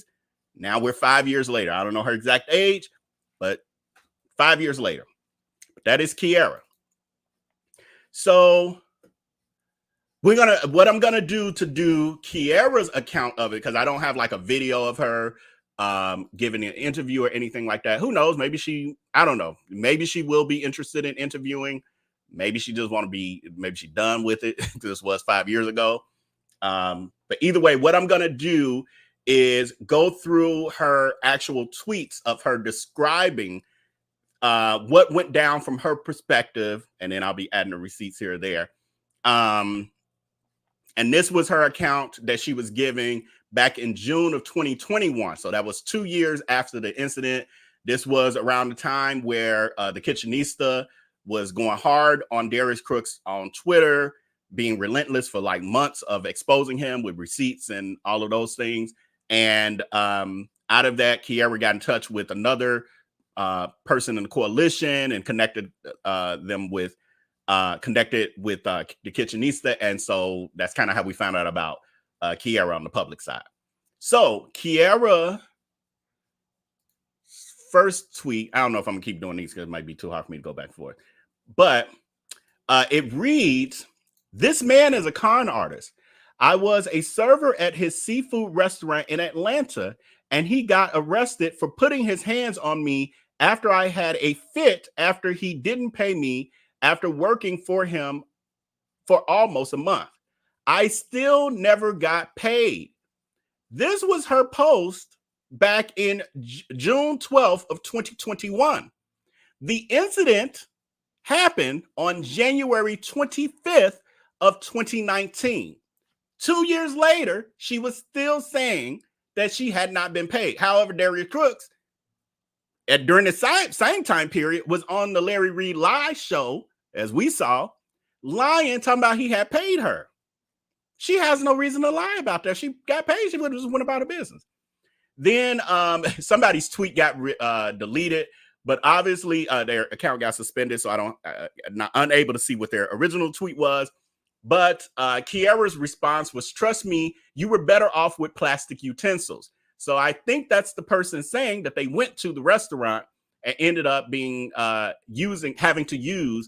being served with plastic utensils. And she's like, "You're better off because the dishes weren't clean," basically. But Darius Cooks does his slanderous black restaurant reviews and talks about people with a little food particles on plates. And I ain't saying you got to accept that, but you also should have some level of grace for it, since your dish was so freaking nasty, you had to give plastic utensils. And you can blame it on your staff or not if your facility was your restaurant was ran properly, because he don't get no grace to the owners of these other restaurants if their staff isn't, not up to par. So we ain't giving you no grace. But yeah, he about to go to Bali and think he couldn't even run 3 restaurants in a country he was born and raised in. How he gonna run one in a country he can't even speak the language? He's an idiot. Oh, he's an idiot. So I think the person, somebody might have been asking when she started. She said January. She says, "I filled out 3 payroll papers with all of my important information on it, social security numbers and all that. He somehow kept losing them." This is Kiara. Now, no, the name ain't matching. Well, if you look at her handle, it's different. Y'all know how people do on social media. I tell a lot of y'all, don't use y'all real names. Some of y'all still do it. Kiara is saying she filled out the paperwork 3 times in that month. And Darius Cooks, because he was the one doing the payroll, I told y'all. I got video footage of him saying he's the only one who did his payroll for his restaurants, any of his businesses. She's confirming this. He's the one that was getting that paperwork. He said he kept losing them. Keep in mind, that makes sense. Well, he's probably gaslighting her too, probably didn't have the money and was trying to float her. But he also could have legitimately been forgetting and losing her paperwork because during that time, Darius Cooks was also doing his Dining with Darius Cooks events. He was traveling the country. The three restaurants, 2 in Atlanta, 1 in Chicago, then traveling throughout the country doing the Dining with Diarrhea events. Makes sense. You all over the place. You keep forgetting and losing her paperwork. So then a month into it, when she like, okay, when I'm gonna get paid? Now, it was Friday. People had got paid again. She like, another pay period I don't get paid? And you keep acting like you don't have my paperwork that I've given you 3 times now? Which one of us ain't gonna snap? Especially when, because at that point you done. You like, you're not paying me, so I'm not gonna keep working here. So F you, and I'm about to let you know F you. Like at that point you done. Makes sense. Makes sense. Thank you, Saint Center friend, for gifting a membership to one of our people. So then she goes on to say she worked at the Soul Crab Atlanta restaurant and is shut down now. We know that. All of them are shut down. All of them are shut down. Okay. I'm going back and forth trying to. It's this one. I think it's this one. Did it pop up? Okay. I was waiting for y'all on a delay. Here we go. No, I'll read from here. It says, then the girl who was training me, this is Kiara still, then the girl that was training me warned me to keep all my receipts because he's famous for shorting you. So he's famous for shorting you on your checks. How many of us believe that? I ain't doubting it. She had to call the police on him one time because he didn't pay her. Kiara is saying that the woman who trained her said, he's a slick one. Oh, he's a slippery snake. Make sure you keep all your documents and your receipts so you get your full pay. He's so trifling that I had to call the police on him, not the manager, but Darius Cooks, for not paying her. This is a different employee. Now, remember, this stuff is happening in 2019, because that's when Kiara started. January of 2019, Darius Cooks, people didn't know on a massive level until, again, the restaurants closed. What was it? Beginning of February of 2020 rather. People didn't know on a mass level. So these people wouldn't run into their social media to say, he got me and he not paying me. And so people be like, where the receipts, where the receipts? Everybody don't operate through life feeling like I got to record and go on social media and screenshot this and screenshot that. People have gotten to that point, especially when it comes to Darius Cooks. Well, now they keeping receipts because she got a history that the masses are aware of. But back then, these just regular employees who just think they happen to work for a man who happens to have multiple restaurants and happens to be a social media influencer. That's new to many people. They not knowing they working for a scammer. They just like he trifling. Kiara wasn't the only one. And I mean, I've heard other stories. Kiara not the only one. And this, whoever the other young lady, not the first ones to say that Darius Cooks was trifling and paying and all of that. I knew stories from the people who worked with him at the Cupcake Gallery in Chicago in 2009. Crazy. He's always been getting over on people, employees and all. She goes on to say, yes, he picked me up. Okay, so this is about the actual attack. Now, Darius Cooks, as we've seen, claims that although he blacked out and had to tell the officer when he said, well, did you put your hands on her rather? Darius Cooks says, I don't really know. It's so much happening so quickly. Well, we can go look at the camera so we can see what I did. You don't remember because you're blacked out. But now the story is, I grabbed her calmly by the shoulders and I just asked her to leave and pushed her towards the door a little bit. Why you didn't tell the officer that? Why y'all had to go look at the camera? Because you could have said, no, all I did was grab her by the shoulders. I touched her shoulders gently and was asking her calmly to leave. No, you had to say, oh, shit, I don't remember. I blacked out. Let's go look at the cameras because I don't know if I touched it or not. That means you blacked out. But we got to go with your account now. I just kind of, boy. So Kiara says, now, because mind you, who version we're going to go with? Kiara's, when Darius Cooks got a mugshot from this incident, or Darius Cooks' version where, because I ain't never seen nobody get a mugshot for touching somebody's shoulders. If that's the case, I would have probably a life sentence. You know how many shoulders I've touched in my life?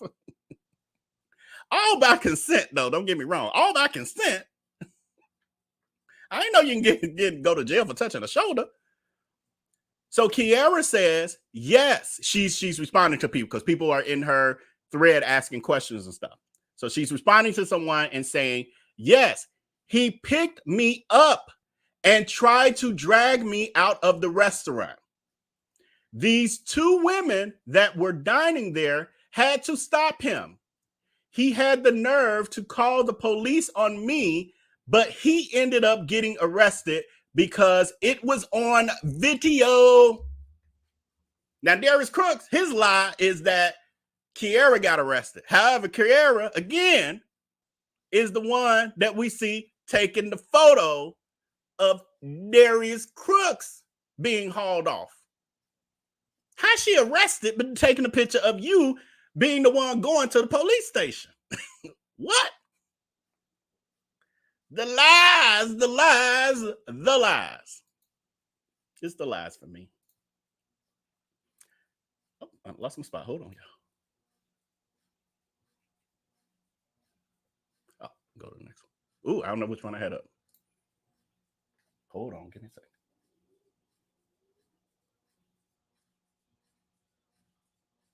Okay, here it is. Okay, they're not labeled on both sides. Give me a minute. Okay, then she goes on to say, the two black women that I was talking to when he grabbed me got up, said, oh no, we're not doing that. You will not put your hands on her, and had to physically pry his hands off of me. Now, I've told y'all this part of the story before because I remember this. Why Darius Cooks ain't mentioned that? In his version of the story, you never once hear an account of his customers having to intervene. Two black women. Not only, and so you have to pay attention when people are telling the truth versus a lie is going to be an overview of a situation. They'll never really give details. She's giving not only details about the women that Darius Cooks never mentions in his version, she gives a quote of what they said, which makes sense. Could y'all imagine y'all in a restaurant or something and y'all see a manager, a big old walrus built 6'4", 300 plus pound walrus hovering over a small woman and grabbing her? You and your friends probably be like, oh no, we're not doing that. You will not put your hands on her.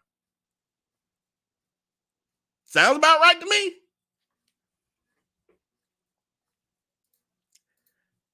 Thank you, Kiara, for putting this all down in details. Then someone commented, I just have this here, I don't have it on y'all side, but someone commented and said, I know you're not lying because he threatened to try to fight me over a Facebook post. He hates black women and has no problem trying to put his hands on us. Well, we clearly see this. And lying on y'all on top of that. Put his hands on y'all and then lie on y'all and try to become the victim. Horrible. Kiara goes on to say, what alarmed me is the fact that he was so comfortable doing so with a restaurant full of people watching it all go down. Another detail. See, like, I got evidence because there was a whole crowd of people. And I was shocked that he would put his hands on me. But that's how emboldened that Darius Cooks has become over time.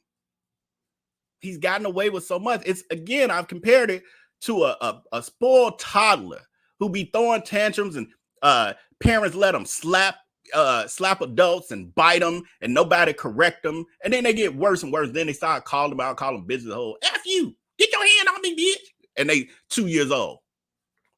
That's when you don't teach them discipline. Darius Cooks is like that. He's like a toddler that ain't never got no discipline in his life. And now we watching him as a big old 42-year-old looking like a 68-year-old man-child. Scampa. Sitting here running amok across the world. Not just America now. The world. The world. Oh, Jesus. Bless us. So then Kiara goes on to say, the cops never touched me. Darius Cooks said he put her in the car. The cop put her in the car, handcuffed her. Although, again, I'm confused at how she handcuffed and taking pictures of you at the same time. She says, all of this is false. It doesn't even make sense. So they arrest me just to take the handcuffs off and arrest him? Fix it, Jesus. So Darius Cooks was on his live, on his IG lives. That's why I call him that, because it's a place for him to sit there and spread his lies. He's spreading the false narrative that Kiara was the one who was in fact arrested. We saw that in that car little clip. But again, he repeats the narratives the lies that he creates. He repeats them over and over so that more people buy into it, and they keep saying, you tell it the same way every time. That means it's not a lie. No, that means it's a rehearsed script. What? Oh, poor babies. Oh, poor babies.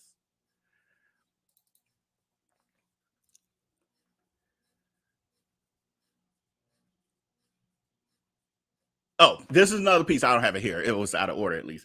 Oh no, maybe this is it. Oh, here it is. It's out of order. So Kiara then also says, because people were asking questions, well, what's happening? Why hadn't we seen? So again, remember, this is because we're doing in the past. This was going down. The incident happened in January 25th of 2019. Not until June 12th of 2021 or June of 2021 is Kiara sharing her story publicly. Prior to that, the public wasn't aware. So people are now at this point, 2 years later, saying, well, we ain't heard nothing about him being arrested. Where's the mugshots? Where's this? Why is this? What's this? She explains. She says, the cops were corrupt too. When they arrested him, they told me not to record it because someone was asking, well, do you have videotape of it, of the incident? She tried to record it. The cops was like, no, don't be recording. Y'all know, even though by law, we can record police officers, you still will run into those who be like, don't be recording me. It's against the law. They lying to you, but you got to also make sure you make it safely, to your next event in life.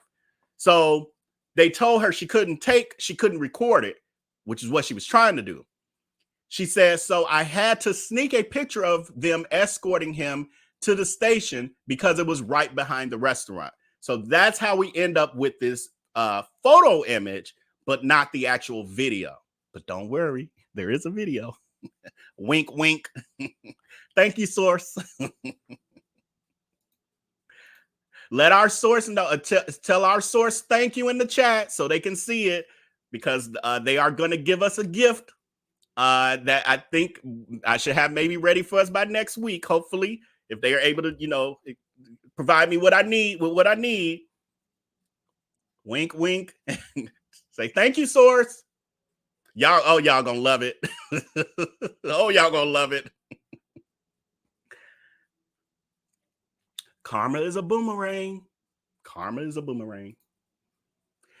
So then a person responds and they said, it's disconcerting. And yeah, the fact that he called police, sure, that he'd be in the clear shows his level of delusion. Right. So he assaults Kiara, this person is saying, but it's very disconcerting that this fool thought that him calling the police he would be in the clear because of who he is.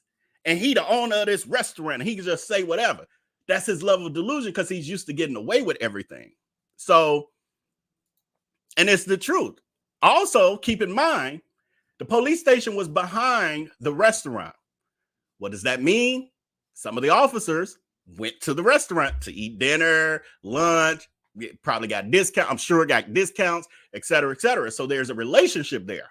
So Darius Cooks thinking, I'm finna call them and these my buddies and they know who I am and I'm rich and famous in his own mind. Rich and famous, they gonna go with whatever I say and they gonna arrest you.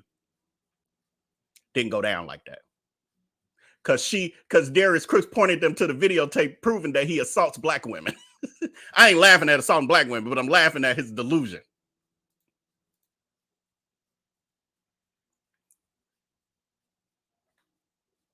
Another person, couple more of these. Another person says, I'm so sorry that this happened to you. We see a picture of him being walked to the station. Do you have a video of the incident? This needs to be exposed. So that's when Kiara was saying that she tried to record it, but she couldn't. This was another comment. And for me, I see a lot of these things where people make these like primary level suggestions on how to deal with Darius Cooks and this stuff. And all it shows me when I read that stuff is that you don't get it.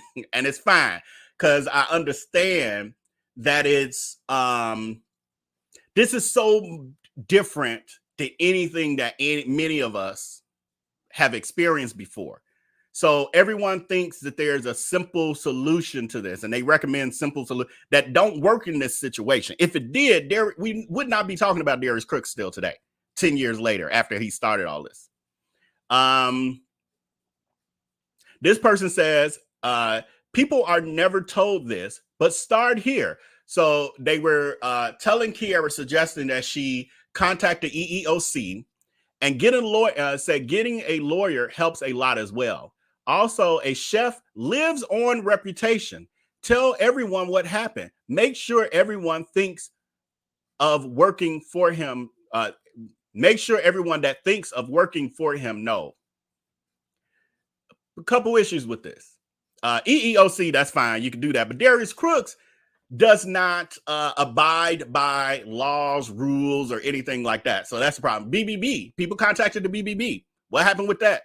He created t-shirts, BBB these nuts. He says, I don't have to deal with the BBB. You got a problem with me, with my service or orders, you come to me directly. Well, the reason they went to the BBB is because you was ignoring them. You were blocking them. You weren't answering their emails.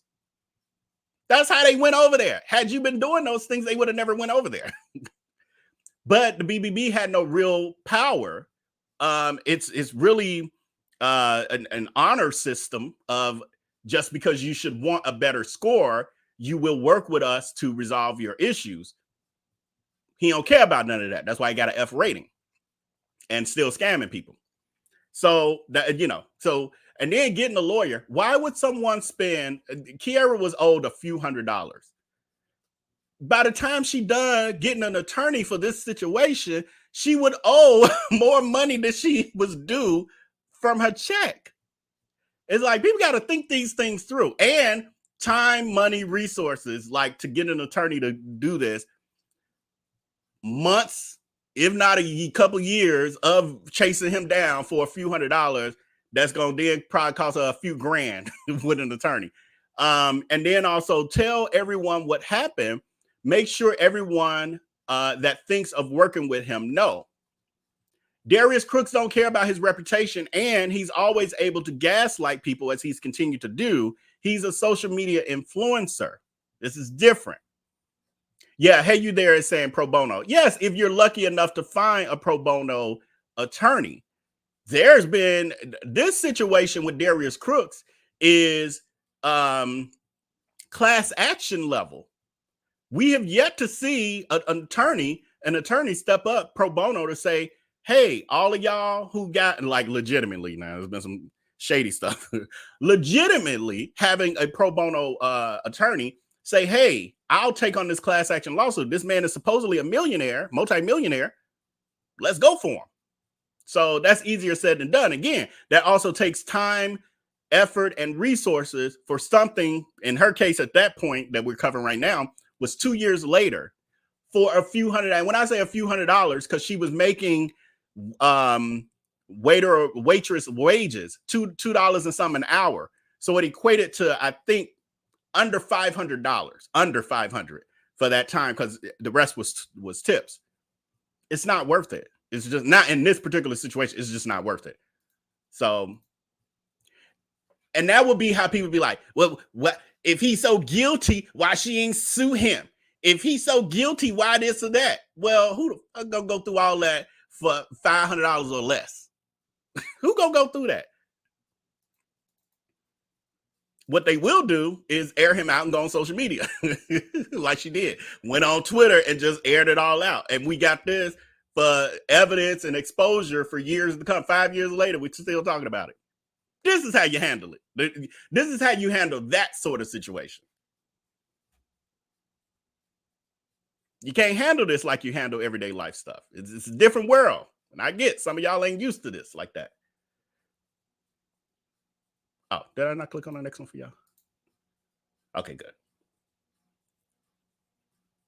And then Kiara says the fact she was talking to the kitchen. She said the fact that I had no clue that it is documented that this guy is problematic is wild to me. So she was another person. She started working for Darius Cooks and getting involved with him innocently, not knowing that he had this history. Again, it was kind of coming out to the public at that point. People on social media and the groups, the exposing groups and stuff, they knew. Lipstick Alley knew. Some of Twitter knew.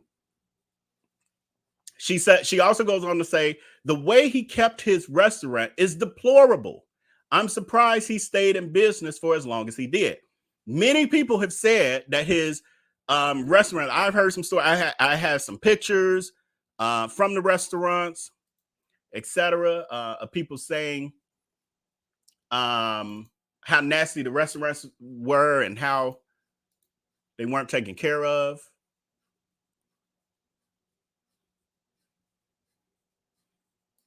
Hold on, I think I skipped it.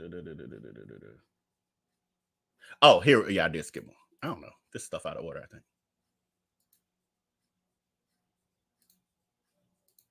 I ain't worry about if it's out of order. Oh, here it is.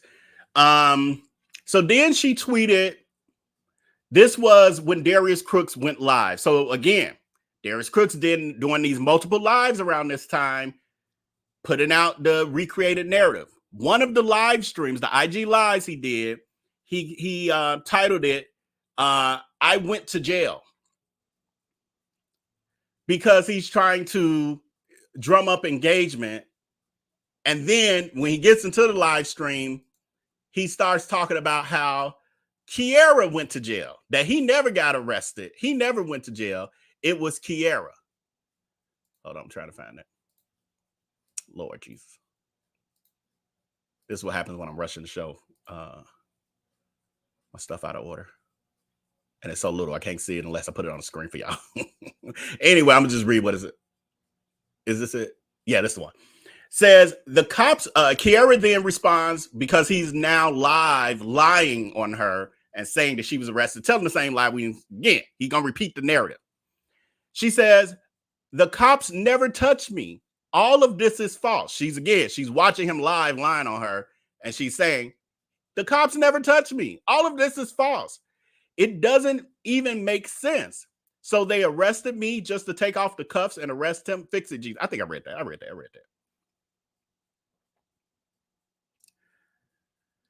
So that was Kiara's story. And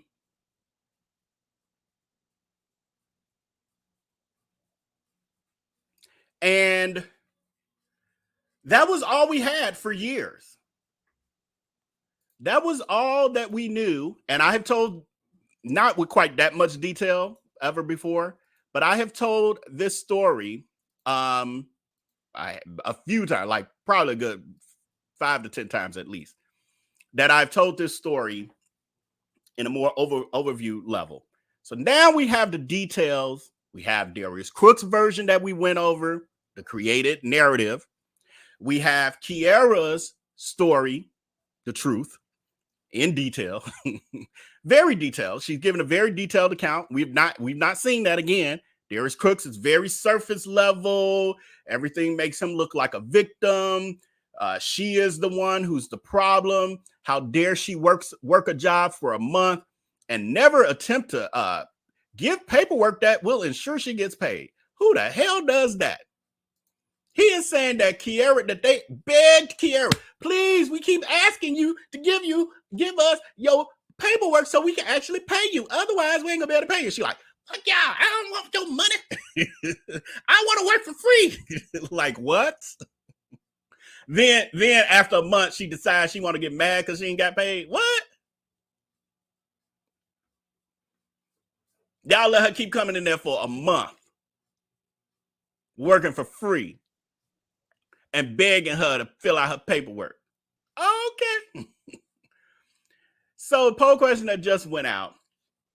Have you heard Darius Cooks claim that he has never been arrested or had a mugshot taken? Now here's the real tea. I can't, y'all, that's why I can't go live at 20 times a week anymore. I gotta get it down to like maybe 2 days a week because I have to have time to pull all this stuff together and other projects we're working on. I've been actually making some progress. God is good. But I'm pretty sure, I know it happened. I'm just not 100% sure, but I'm pretty sure that I actually have the video footage of Darius Cooks dragging Nandy. These are two influencers, which YouTube channels, Nandy and Darrell from We Can All Do Better, I think is the name of this channel, dragging them for filth because the two of them have had run-ins with law enforcement. Talking about some, they this, they that, at least I ain't never had no mug shot. Then with this particular situation, we just watched him lie and say that Kiara was arrested. Where's the proof? But he also said, I was never arrested, nothing happened. I don't even know what lie he tells about when he got to the police station, what would have happened. Well, here's a little clip. Y'all got to give me time. Y'all got to give me days off so I can have more of this stuff tighter. But this is what I got for you. What the hell is that clip? Did I pull it in? Oh, here it is. Okay. Here's Darius Cooks in a clip that was created by the kitchenista 2 years ago, whatever, however long it was. 3 years ago, created by the kitchenista regarding this situation with Kiara, where he's telling you he's never been arrested, and y'all believe the lies. Why am I not in jail? I'm gonna have to pause because it's got music playing and all that, and I gotta get his voice in there. Why haven't I been arrested? Why haven't I been in jail? If this is true, what Kiara was saying, this is what he's saying in this clip. Where's the record? Where's the record? This is June of 2021. It's 2 years after the incident. Darius Cooks got on his high horse thinking that this stuff don't exist and disappeared some kind of way. This is how he gaslight his audience. Where's the they edited. Where's the police report? He's asking. Oh, it exists. Oh, and the police report exists. He didn't know that. I guess he thought I don't know what he thought. I can't even say. But this is part of the gaslighting and the indoctrination as well. So this is all by design, where he's denying the allegations while simultaneously packing boxes of his books, his crook books. He like, see, they lying on me, but I'm still making money. And I'm just packing, just being all sassy about it. Meanwhile, lying his ass off. Lying his ass off. Okay. Y'all believe anything, child. Y'all believe anything, child. Yes, because many of them were believing you in this moment. Many of them have believed you since this moment, because that was 3 years ago almost. They were believing you that we were all lying, that Kiara was a liar and made it up, and she was a criminal and had been arrested for demanding a check in yours from a place she worked at for free for a month. Okay. Then that's what happened. I assault women.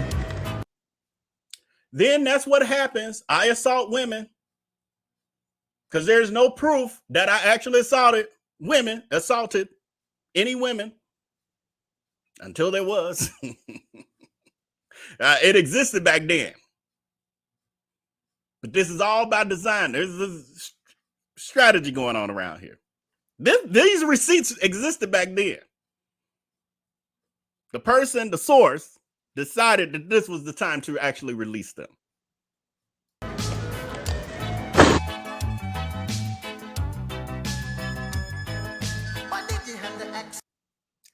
And that is the clip of him.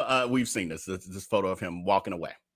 So we fast forward to, was this yesterday, y'all? I think yesterday. It had to be yesterday because as soon as I saw it, oh my God, I was like, what? What? I was like, mugshots? And then I was like, is this Photoshop? Because, people be doing all kind of creative photos over there on Twitter and stuff like this. I'm like, is this a 3 inches of sadness Shrek or something going on? So I'm sitting there examining, I'm reading tweets, I'm trying to figure it out. I'm reaching out to people like, hey, where this come from? What's happening? Let me because I can't just be talking about stuff. Y'all know I got to educate myself. Then I found out from the source, oh no, this is true. And here's the background. So, did I pull it? Where is it? Oh, here we go. Is this thing on? Y'all don't know how much life I got from this. Is this thing on?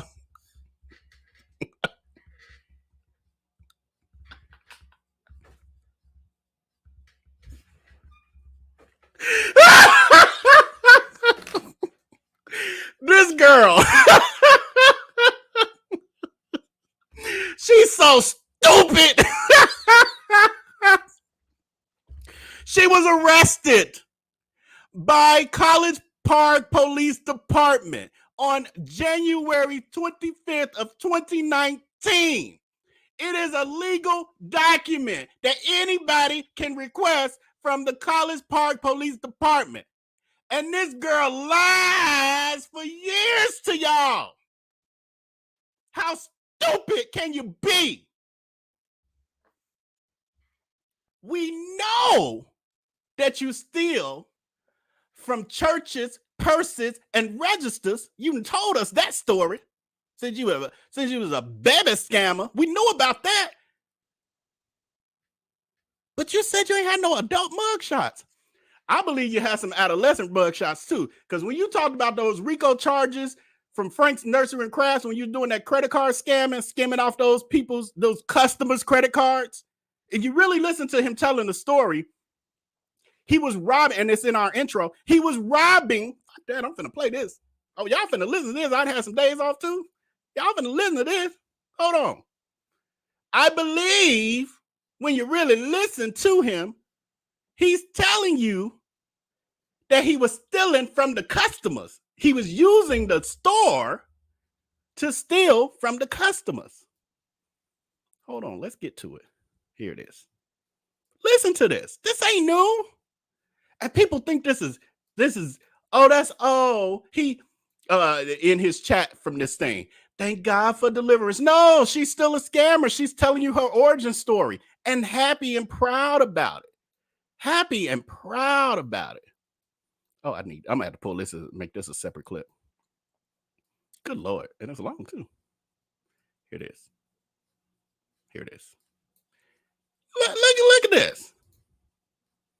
What I said you better do what I said to do. Did they think you crazy? If they think you crazy, they'll just walk away slowly like that.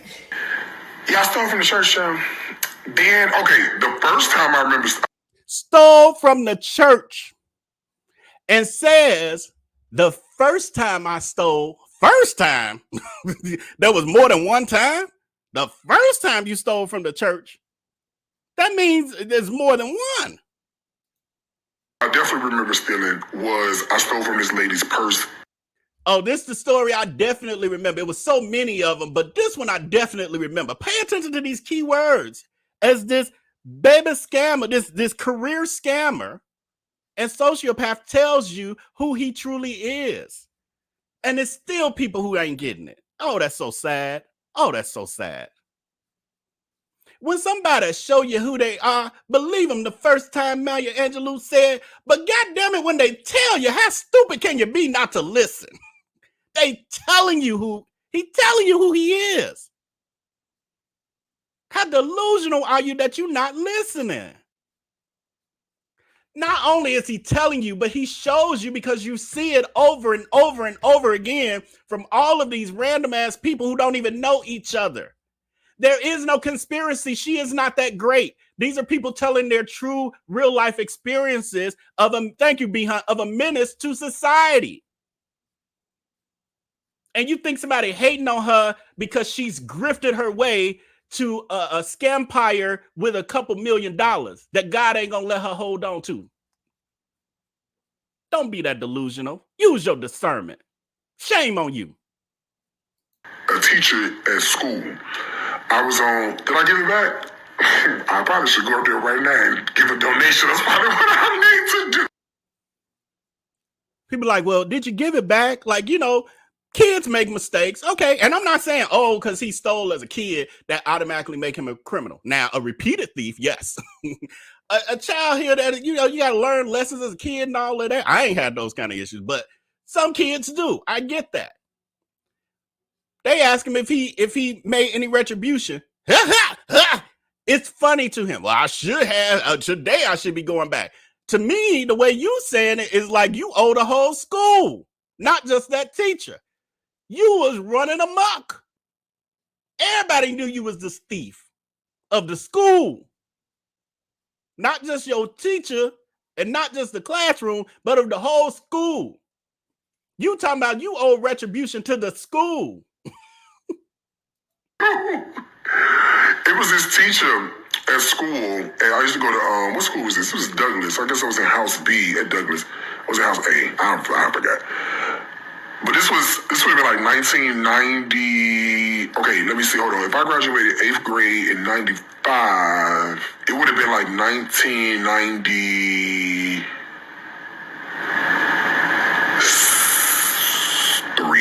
or something. Girl, that's so long ago. I can't remember shit. 30 years ago. Okay, that's how long ago this shit was. 30 years. So, I thought nobody even seen me. I thought nobody even seen me stealing because I was so used to stealing that I had a whole method. I had a lookout. I had it all set up for me to be able to steal, but somehow they caught me that time. That money out of her purse. I took $20 out of her purse, and I would take the money. I used to go to and I used to take the money. He didn't say, and I took the money. He said, I used to take the money. Listen to the key words. I used to take the money is more than one time. I used to go in her purse and take $20 whenever the hell I felt like it. That's what I used to. You don't say I used to something you did one time. That's something you had as a habit, as a routine. I used to steal. Now I used to took it only out of her purse once. That's not how that works. Listen, y'all. That's why I play this. And some people probably hearing these pieces for the first time. Listen with your third ear. Listen with your third ear. I went to the corner store. I got me some oatmeal cream pies. I got some vanilla. Proudly talking about what he bought with stolen money, as he still does today. As he still does today. Y'all see my Range Rover? Y'all see my house I just bought in Houston? Y'all see this restaurant I'm building with my stolen money? He's still bragging about what he stole, what he bought with the money he stole. Still doing it. Look at him, happy about it. Ice cream. I got some of them toast. He remembering in detail. That ain't nothing he ashamed of. Why he not ashamed of that? Coconut donuts. I got me some tangy cheese chip. I was fed. I was still to eat. I was fed. We was poor, right? So I was stealing to eat junk food, not survivor food, but junk food. Girl, we was poor. So that justifies it. He doesn't ever want to be poor again, so it justifies him victimizing and being a menace to society and scamming people, thousands of people, because he doesn't want to be poor. He's telling you in this story that it was okay for him to steal out of his teachers' purses many times because he was poor. It justified it. He wanted junk food. So do you think today he feel no ways tired about stealing from y'all so he don't be poor again? She got some psychological issues related to her childhood trauma. Growing up being the have-nots, growing up having not a daddy, Papa was a rolling stone. All of that, mama, in his words, picking men over him, having nots.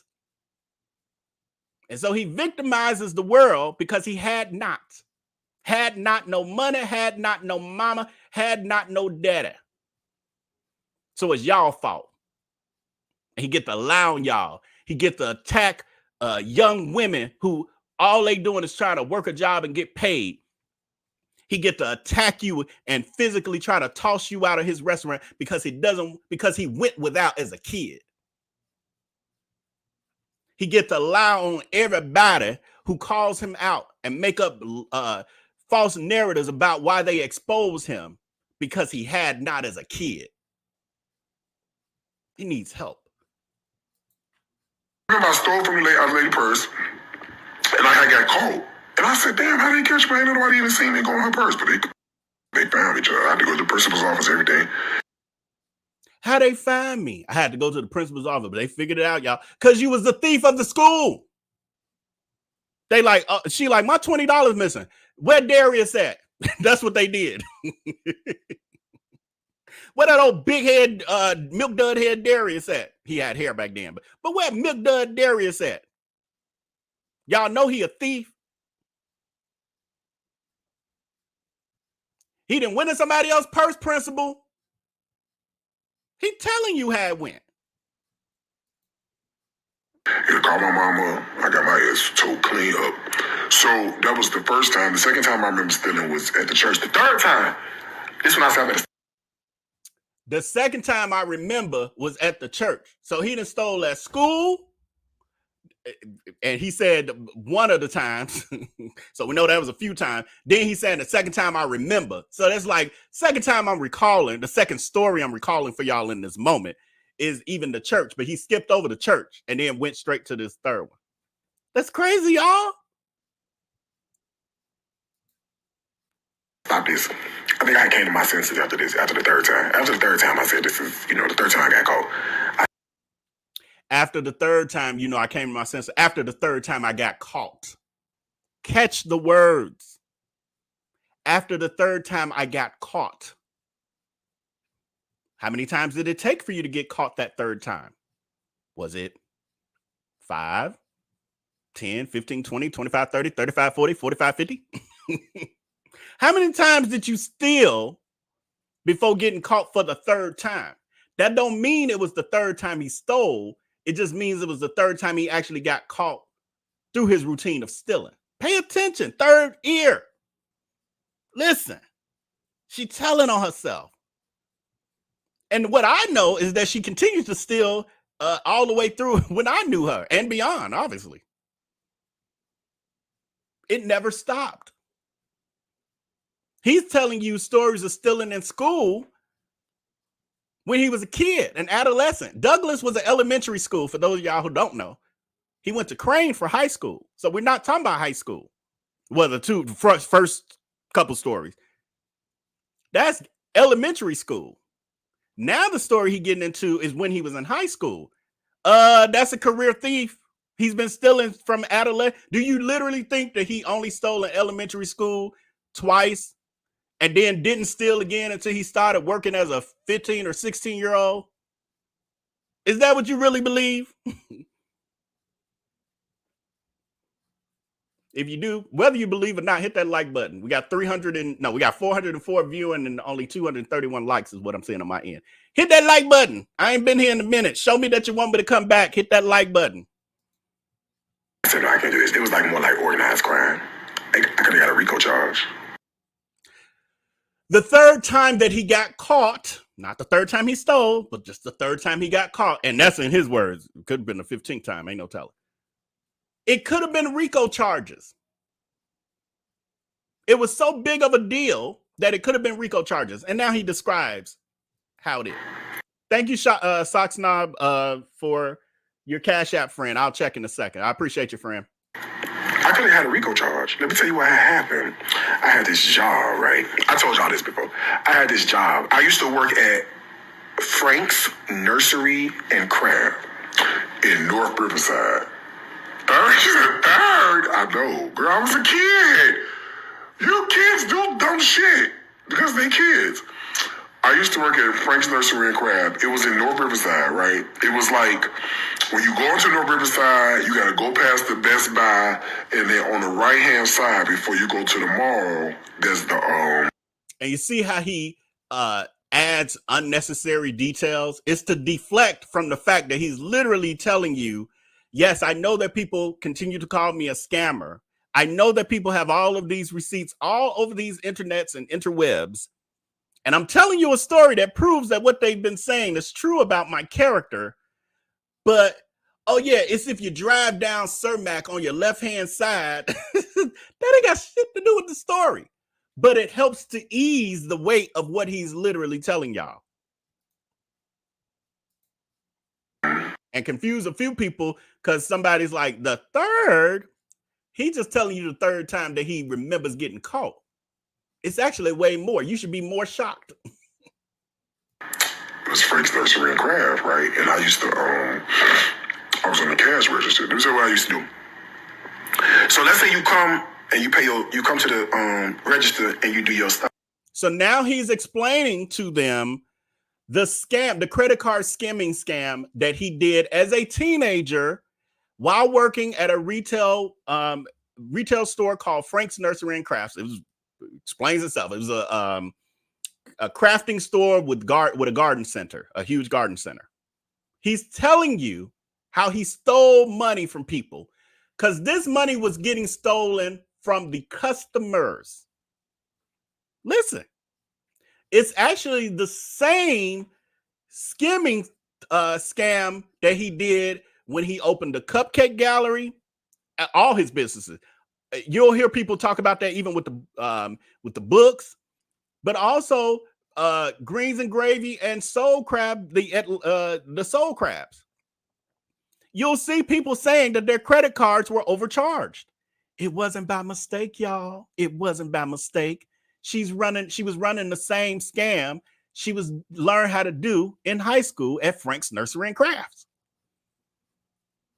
I know y'all think we're making all this up, but all the puzzle pieces, we got the whole puzzle pieces, all of them here, and they just fitting together so perfectly. I don't know why y'all think we're making this up. It's no need. Right? You be like, okay, I'm gonna cash out. You know, back then the credit card, everything was separate. It wasn't the same. So what I used to do is if your bill was like $37.41, right? I would charge your credit card $41 and whatever the cent is, and then take the $10 out the grocery store. If your bill was $37, he would charge your card $47. Who did he steal? Put it in the chat. Who did he steal that $10 from, y'all? Did he steal that $10 from Frank Nurseries and Craft? Or did he steal it from the customer? Well, technically, he was taking the cash out of their register to, mess up their accounting system. But who paid that $10? The customer. Well, really, but the customer. It got charged to their card. He's telling you he was scamming customers at the age of 16 or 17. Doing the same thing he's been accused of doing at his restaurants, well, I'm just saying all the businesses. People have said that. Out the cash register, out the grocery store, Lord Jesus, out the cash register, right? So, I would probably make about between like $80 and $100 doing that a day. $80 to $100 a day. So he was doing that to 8 to 10 customers per day. Right. Diane Osborne says, still doing it today. Exactly. Girl, today, till I get somebody down to the accounting department, started doing a reconciliation. What happened was exactly what happens today. Customers started noticing. Some people pay attention to their finances. Some people reconcile their bank accounts and credit card statements, and they like, wait a minute. I didn't spend $47 on this stuff from Frank's Nursery. This should have been $37. After they got 100. Now, if he's doing 8 to 10 people per day, and let's just go with, he said he was part-time, 3 days a week. In a couple months, that's a couple hundred people that he's been stealing from. People start coming in and saying, why y'all overcharge me? That's how he got caught. That's why he's saying it could have been Rico. I believe in my heart and in my soul at this point, especially with what we know today with the Kiara situation and MugShot Gate. With MugShot Gate, I truly believe that this is not Darius Cooks' first mugshot. I believe, and I said it before, that Darius Cooks got arrested as a minor during this time. Remember, he was under 18 during this time. It's retail theft on whatever level, however they charged it. And I believe that Darius Cooks got a slap on the wrist of some sort, and because he was a minor, this ish got sealed. I don't believe that he could steal on the level that he claimed. Now, I worked places as a teenager, and I knew other kids who stole, people who would be on the register, skimming money here or there, but it'd be kind of petty money level, and they would get fired or whatever. I think I do recall one person getting arrested. I was still a teenager when I worked at Best Buy. One of the cashiers, I think I remember getting arrested. But and they were an adult. But generally, the other teenagers I know that did that stuff, they just get fired or whatever. I believe Soxnard Film is saying he had it expunged. Possibly. Or if he was a minor, doesn't that mean we just still wouldn't be able to see it, even if it was just sitting there? But he probably got it expunged by now. I truly believe. I'm gonna close this poll out, and then we about to wrap the show up. I thought we end at 2 hours on the dot, but I was just yammering. I missed y'all. I couldn't stop talking. There's so much to come, and this was juicy. This was juicy. Poll question, we closing out. Have you heard Darius Cooks claim that he has never been arrested or had a mugshot taken? 64% of you said yes. You've actually heard him say that. Because he has. 36% of you had not heard it. Well, you just saw it. I played a clip, but there's been a multitude of times, especially when he was talking about other people who have had some legal troubles in the past, dragging them for filth, calling them dishonest and criminals and all these other things. And this fool sitting here with a mugshot that he thought wasn't going to ever surface again. This is speculation here, but I'm going to ask, do you believe that Crooks had mug shots? Well, I'll say a mug shot before this one. So basically, I'm asking, do you believe that this ain't his first mug shot? That Darius Cooks has had mug shot, at least one, again, as he's telling us this Rico story, and we're done with that. I'm over it. Do you believe that Darius Cooks got another mug shot when he had a baby milk dud head and some hair on it? I feel like pieces of the story with how his mama and them supposedly just kicked him out because he was gay, although they let him stay all that other time. He's always a flamer. They let you stay all the other time. Just randomly, they all of a sudden want to put you out when you was, I think he was 18 or something. I don't know, 18, 19. I think after he graduated. I believe they put your ass out because you was facing RICO charges and stuff, and having the police coming after you for various crimes. And I believe you was stealing from them too, because you're a klepto, I believe, in my opinion. You ain't did nothing but showed us consistently how dishonest you are. I just find it hilarious that you sat there and drugged those people who have had other infractions with the law. And you sat there like you was just so much better than them. Talking about they mugshot. Somebody said something to him. I remember hearing it because I was cringing a little bit, just like how horrible of a person he is. Talking about something about Darnell was talking about you and said this or that. Well, Darnell got a mugshot. I don't. I can't. Oh, I hope I can find that clip. So, then we're gonna wrap this up. I had another. I am gonna do this other. Yeah, I'm not gonna do the Chantel. What time we got? Maybe I'll give y'all three. Let me see. Do y'all want? Let me close this out. Do you believe that Crooks had a mugshot before this one? 95% of y'all say yes. I don't have no proof. It's just kind of common sense, and it's bits and pieces of stuff I know from the very early days. And this story here that we just played with him talking about he was facing RICO charges, and just other bits and pieces that I know he had been accused of stealing by multiple people. He never stole from me, though. I believe Darius Cooks has always been selective of the people he protects to a degree, or if you're part of his inner circle, you are kind of immune to his abuses. Because he was not like a lot of people. How's your friends with him? If he was a scammer and you talking about he was a scammer back then, you must be too. No, that wasn't he wasn't that. He didn't show me that. That's why I do get, well, on some level, I get how delusional the D-hacks can be, because I saw that. However, he was not this person when I knew him, but I've seen that other side of him where I'm like, I can almost see how people who are friends with him in real, except again, he wasn't a public figure with all these receipts and people coming out of woodwork, but it was like little bits and pieces. I would hear a little something here or there, but I didn't know context. So I can kind of get it a little bit, because that wasn't my reality with him. Again, not until that last few months of our friendship did he ever do anything that made me not trust him and see him for who we found out he is today. Before that, I had no problems.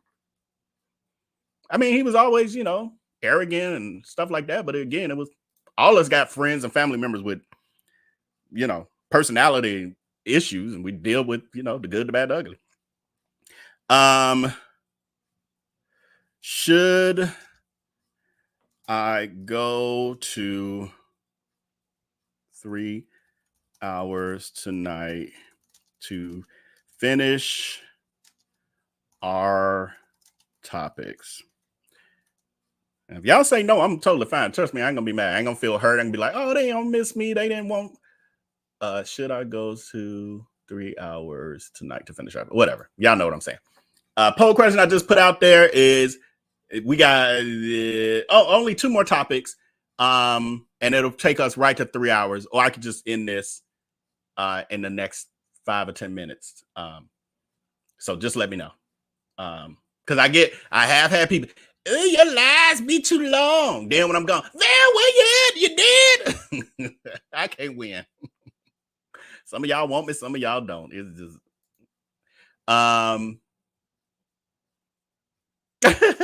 I'm sorry, y'all just looked at this again. It just caught me off guard in the way. Like,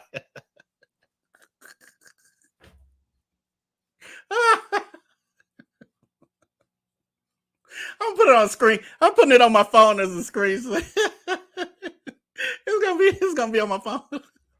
I'm doing that. I'm that petty.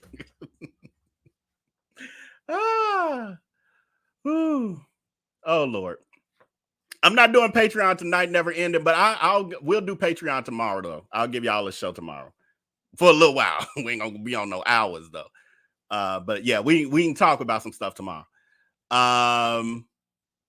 Okay, I'm looking at the okay, 94% of y'all like, get this done, Val. You've been away too long. Don't be sitting here acting like you tired and ready to get off, which I am.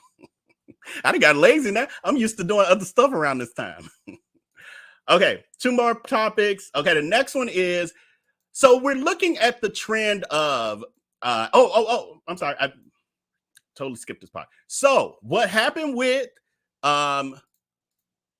criminal Crooks? We can officially call him a criminal, right? He's been arrested. Well, not technically. I think you got to be convicted, right? I don't know. He's a suspect. What can we call him legally? Some of y'all will know.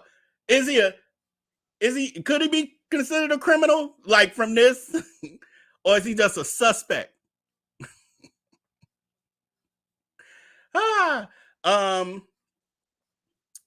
So what happened was he was escorted, as we saw in the photo, to the I'm sorry, y'all. This shit got me cracking up inside.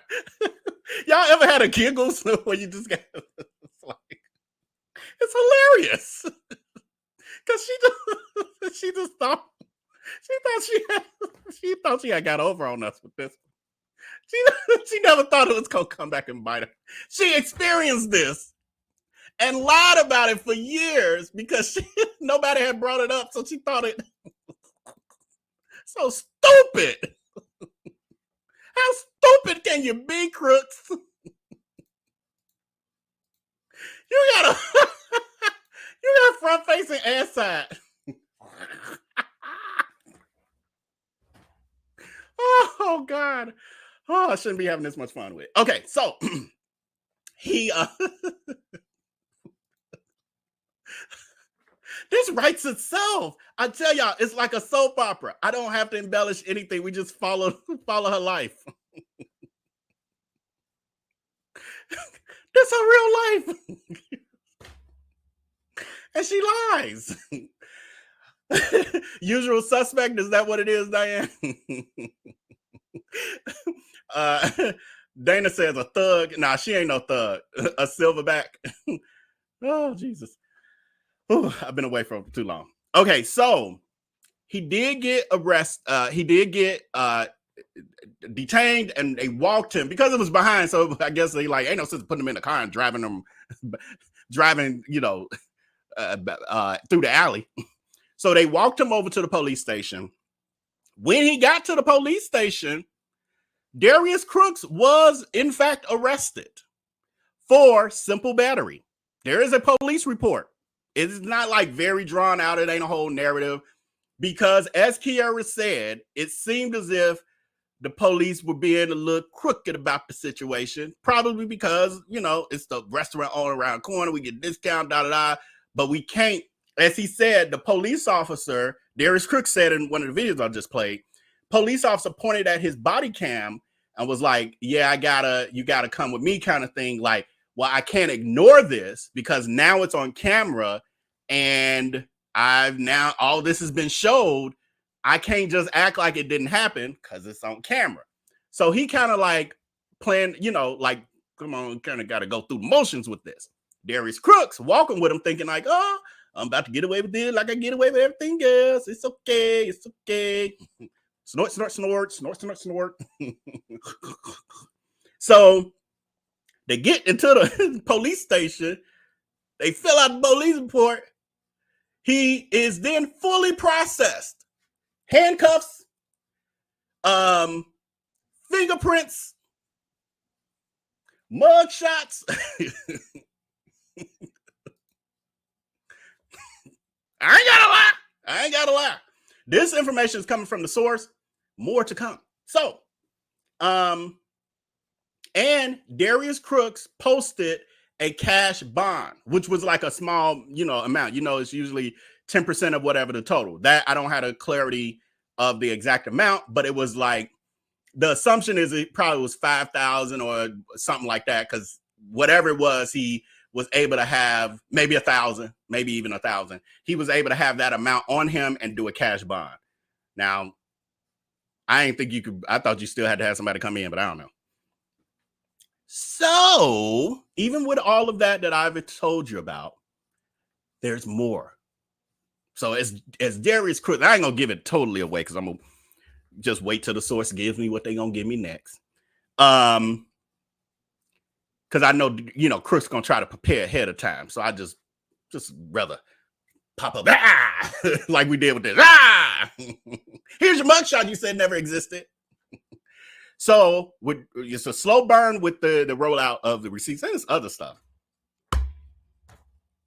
It's other stuff that ain't even related to this. It's other stuff. Oh, it's other stuff.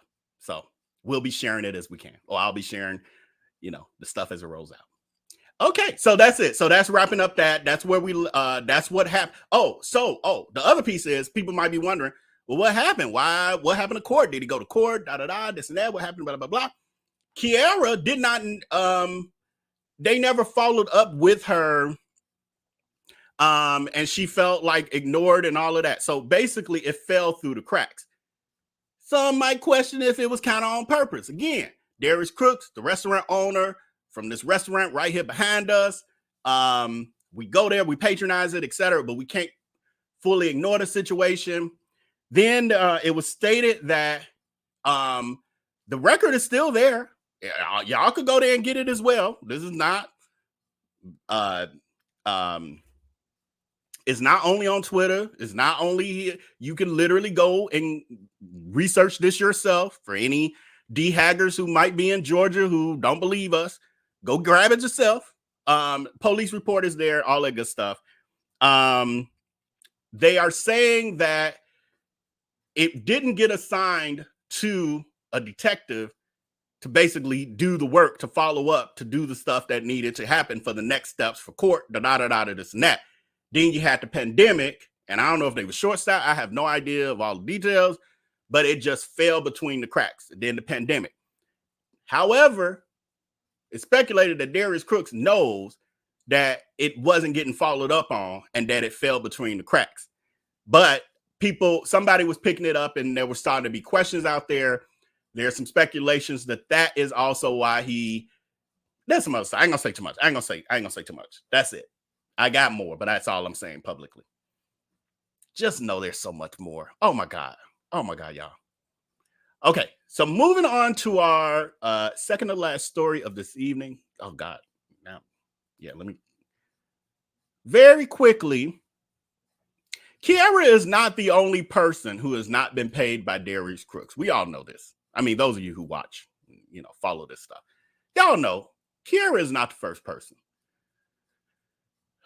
Poll question is, did you know that Darius Cooks scammed the waitstaff for the kitchen comeback out of their tips?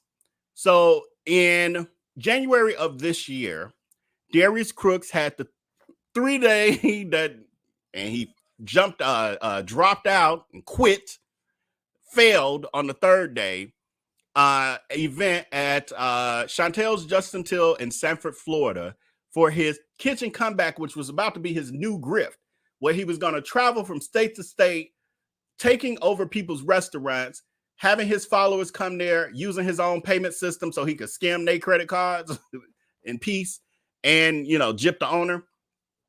And long story short, it was a abysmal failure.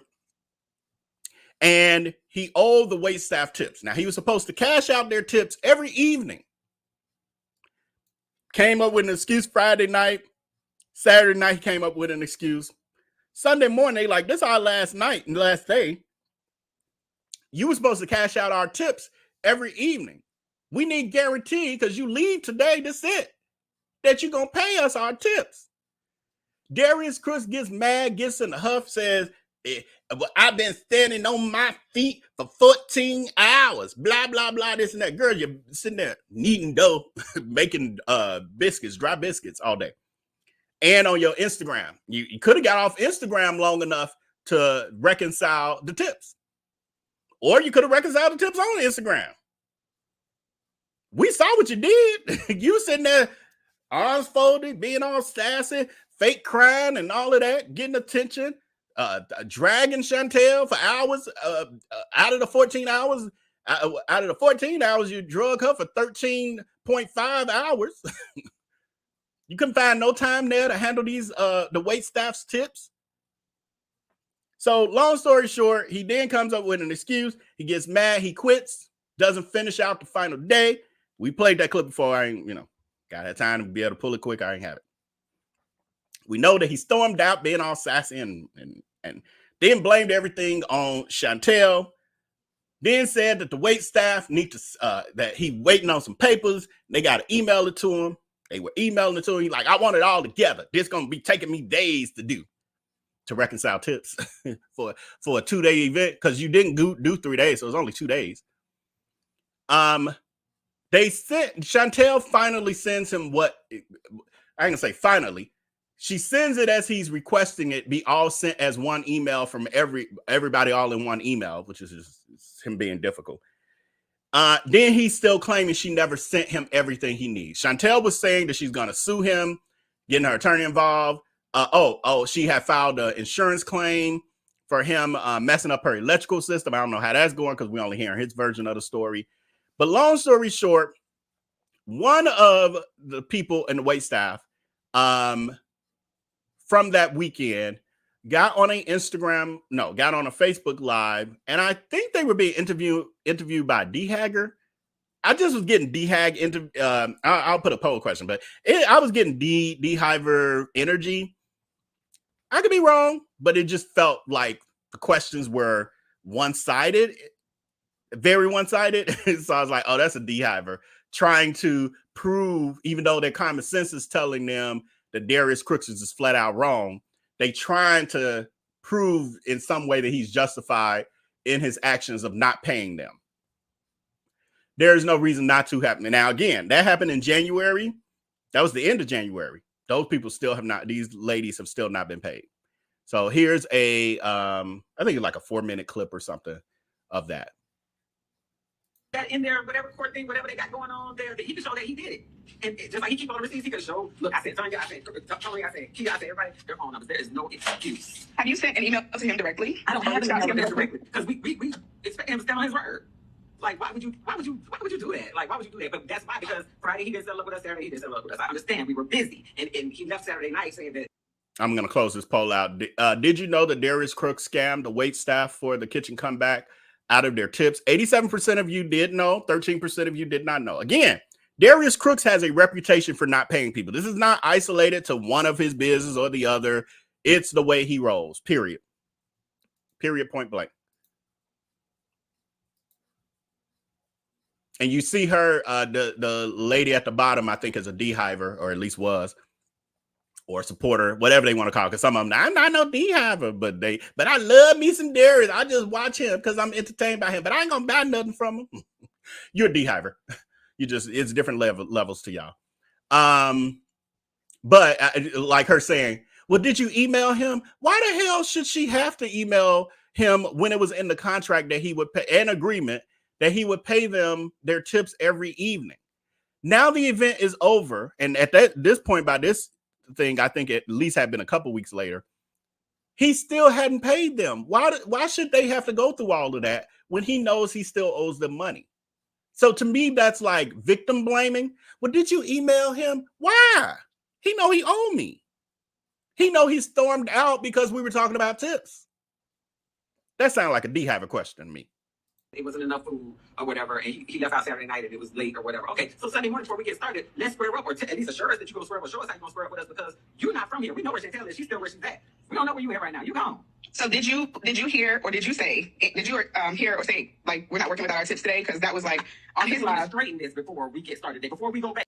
Her next question is, again, I'm going to put the poll out to see if y'all think this D-Hiver vibes. Well, did you hear that Chantel said that y'all wasn't going to work that day unless y'all got y'all tips? Hell, even if they had said that, or if that's what Chantel said, what would be wrong with that? He's now 2 days overdue for settling up with them. They're on the last day of the event. If they work that full day and he does the same thing, they get nothing. So for them to put their foot down and say, you're going to have to give us our tips from the previous 2 days if you want to see us work today. What's wrong with that? Why ask that question? Because it shouldn't matter. He owes them money. He has not held up to his end of the bargain for 2 days straight.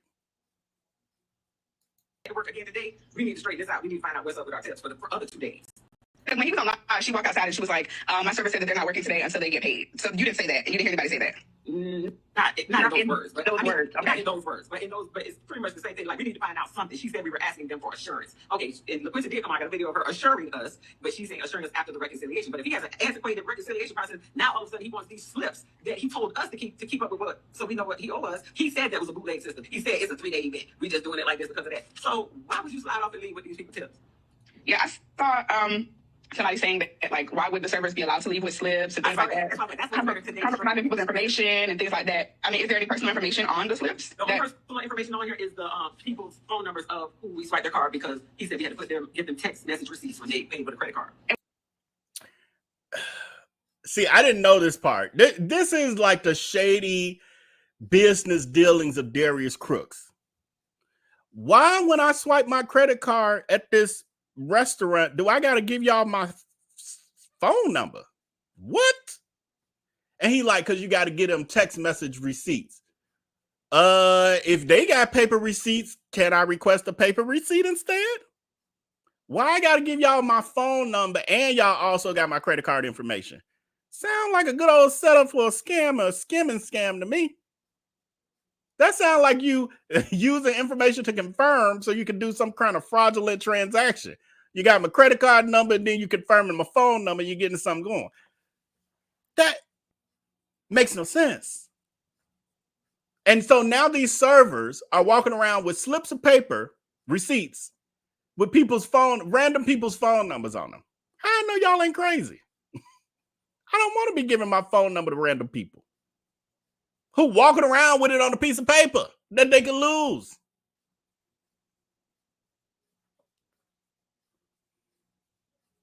Hey, you there says Square is email or text. Yeah, but he wasn't using Square. He's using Shopify. I agree with you, but and that would to me make more sense. But I don't. And like she said, he even admitted to them as they began the event that he was doing this whole process in an antiquated way, because he's a janky business person. What about the issue of the 20% gratuity? Because that was like a really, really big thing. He was like, it wasn't automatic.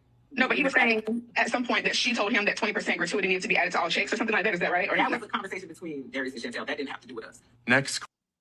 So that was a whole issue with the 20% gratuity that Chantel was. Now, I don't feel like it was totally unreasonable. And Darius Cooks has been known for overcharging his followers. He wanted to be high and mighty, holier than thou. I would never charge them more. I didn't explain this to them before, and so I will never do anything like that to them now.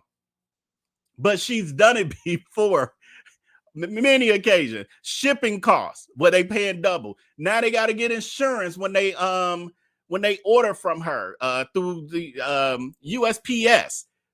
She's known to do those things, but because this benefited someone else and not Darius Cooks, it's an injustice, and he refused to do it. The reason Chantel was suggesting a 20% automatic gratuity on carryouts was because they needed someone, because there was lack of proper planning. I feel like there's blame to go around with both Crooks and Chantel on some level, but I also believe that Crooks was setting her up for failure by not fully giving her the ability to fully run the front of the house, because he was still controlling pieces. But that's how he does. He sets a person up for failure, and then again, creating the narrative, he's filming stuff, making it look one way when it's really puppet stringing a situation and setting a person up for failure. I just don't get that Chantel was swift enough to be able to really fully articulate what, and also Chantel was on the come up, and Chantel was almost like, I'll get what I can take from this situation. But I feel like she wasn't able to fully articulate the issues that she had with Darius Cooks and how things got so chaotic from his behavior. She kind of glossed over those things. But anyway, she was suggesting that they have that automatic tip on the carryout because they needed a wait staff person to handle that, because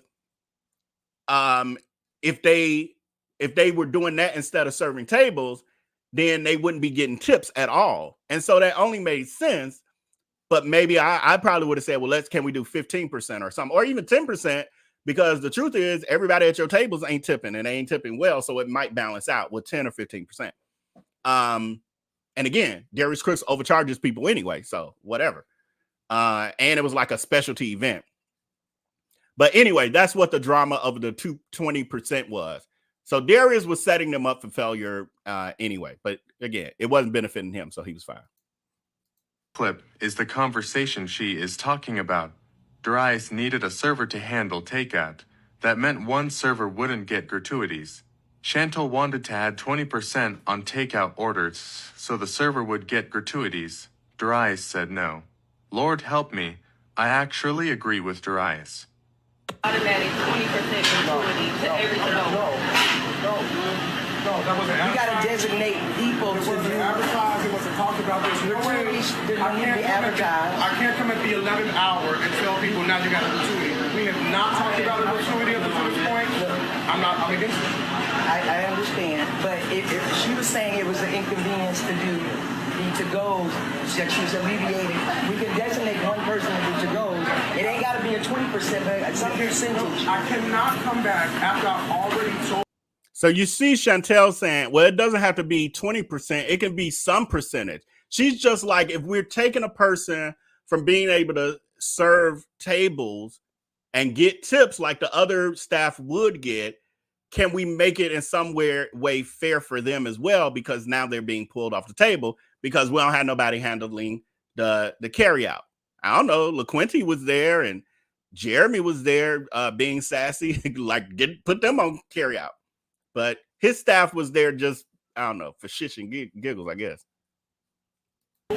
Darius wasn't even doing nothing. Truth be told. Well, you can let them, I'll tell them. At this moment in the camera, now we know Jeremy was on his own IG lives, acting up, or Facebook lives acting up. But at this moment, he's sweeping. He putting the broom and dustpan up. He could be used for better for something else. I'm not doing it. Not with my name on the line. I'm not doing it. It's a no for me. I'm sorry. It's a 100% no. I can't. I don't even have a good conscience going back to people telling them, now I'm going to charge you a gratuity on top of that. That's a no. I can't do that. I understand, Chantel. That's what you thought about all this prior to. I can't come at 12 o'clock now, and when I'm supposed to be open, and then you not. I won't do that to my people. So I'm still going to take this order. So Darius Cooks' solution is, I can't do that. I need to be, you should have thought about this, blah, blah, blah. Well, where is the solution? Where is the solution? Now she would get sassy and be like, you're telling me the problem, but where are the solutions? Setting everybody up for failure so that she could walk out and storm out and say Chantel was incompetent. You're supposed to be a business partner with her. Why aren't you helping her? Like, well, do you have another suggestion, Chantel? Or, well, I don't want to do that, but can we do this instead? Or can you come back to me with another idea that doesn't include the customers having to spend more money? No, he's just shutting it down. And then, but you should have thought about this. Dramatic. Right. B Hunt says she was warned. She walked into that mess with him. Did she even make something? She made a couple dollars. I think what did he pay her, like $20,000, $25,000? At the end of the day, she probably had after all the expenses and stuff and bills she paid and stuff, I think she had a good $5,000 left, and she was happy with that. That's a whole nother story anyway. The receipts for the ones that had Diamond Mystica saying, I remember it being a 3-hour wait for takeout. So I didn't even know that foolishness. I still never went back and watched all. It was so much happening. I don't even know all the pieces. Sock Snob is saying she got paid. I don't know if you're asking it as a question or a statement, but yes, Chantel did get paid. She actually got paid. She had it in the contract where she had to get paid, I think, the day before the event was supposed to start or before they were supposed to come there or something. And she did. She said she got her money late. It was supposed to come at 10 a.m. It didn't come to 12 p.m. But she did get her money. Had gratuities on it. I have some of the tickets that like they might have tipped in cash. So those should be easy for him to reconcile because they're going to match perfectly. The ones that don't match perfectly, and that had to be like 8 tickets for me. Why is that going to take you 6 hours? Yeah. Per day for 8 servers, 8 or 9 servers. Right. That was the other gaslighting thing that Crooks was saying. Do you know how many hours? It's going to take me 6 hours per person. What? To settle, y'all wasn't even selling out like that. He hadn't even started working on it. And it's going to take me 6 to 8 hours per person. Well, you didn't know that when you were guaranteeing you were going to settle up everyone every evening. Just a level of gaslighting. And then again, the D-hivers and the lady in the bottom, because you can tell by her questions. She like, Darius Cooks can't be wrong. What did y'all do wrong? I need to ask y'all. Did you do this? But what about this? But did you ask him? Oh, it's so sad. Yeah, it's like I know you didn't necessarily want to go live because again we've been talking about this kind of on and off all week, because a lot of times when you come to social media with things get misconstrued, misunderstood, and then people go live and then they try to spray you and then it becomes like a thing. Right, but I'm standing on business. I'm gonna tell you what it is. I don't really care. Yeah. Like, it's a few $100s for me, it's a few $100s for my daughter, it's a few $100 for the other servers. Like, I'm gonna stand on business. Like, it is what it is. I don't have to lie. What I gotta lie about? Exactly. It's nothing to lie about when it comes to that. It's so sad that he just runs amok and harms so many people. That's the part that really gets to me. I know some people don't think that's the part that honestly gets to me the most. It's the harm that he causes to all these random innocent people who walk into it blindly. Like, some of these people don't know. Some of this the wait staff didn't know. Remember, Chantel's one of her daughters was didn't like Darius Cooks from the time he came to visit the restaurant. She like, like, I can't stand. He got into it with her. So everybody wasn't on board, but they just had to go with it. Poll question, we're closing out. Is this D-hiver vibe questions? 98% of y'all agree with me. I'm like, it just felt like it. I don't know. But it seemed like, I guess they know each other on some level. Last poll question as we tackle our last topic. I'm over time, but it is what it is. Y'all deserve it. Y'all deserve it. Thank you for your support. Please hit that like button if you haven't. If you're watching the replay, appreciate you. Please hit that like button and share this video as well. Poll question. Did you know that the state of Georgia created a new statewide cybercrime unit? They working on that too. That's a whole nother story. A cybercrime unit.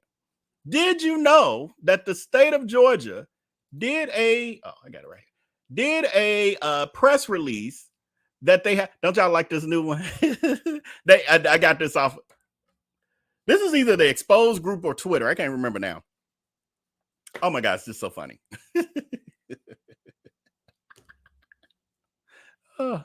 It shouldn't be this fun. I'm fading on y'all. Hold on. I'm not reading this whole thing. Just showing y'all it exists. So the Attorney General in Georgia, what's his name? Chris Carr, made an announcement that they were creating Georgia's first statewide organized retail and cybercrime unit. I read this before. I ain't finna read all this, but if you want it, I'll actually put the link of the article in the chat for you, for those of you who do like to read and might want to know details, or if you live in, why is this in my way? Hold on, okay. Uh-oh. There we go. But if you want to read it and you're in Georgia or something, or you just are interested. So basically what they're saying is they are creating a statewide crime unit that will be dedicated to retail crimes, organized retail crime. So y'all know how they're doing all these smash and grabs across the country now, where they run into a retail store of all levels. It can be, are they doing Walmarts? I haven't seen it, any viral videos of a Walmart smash and grab, but I've definitely seen it like with a Marshalls and definitely the high end, stores.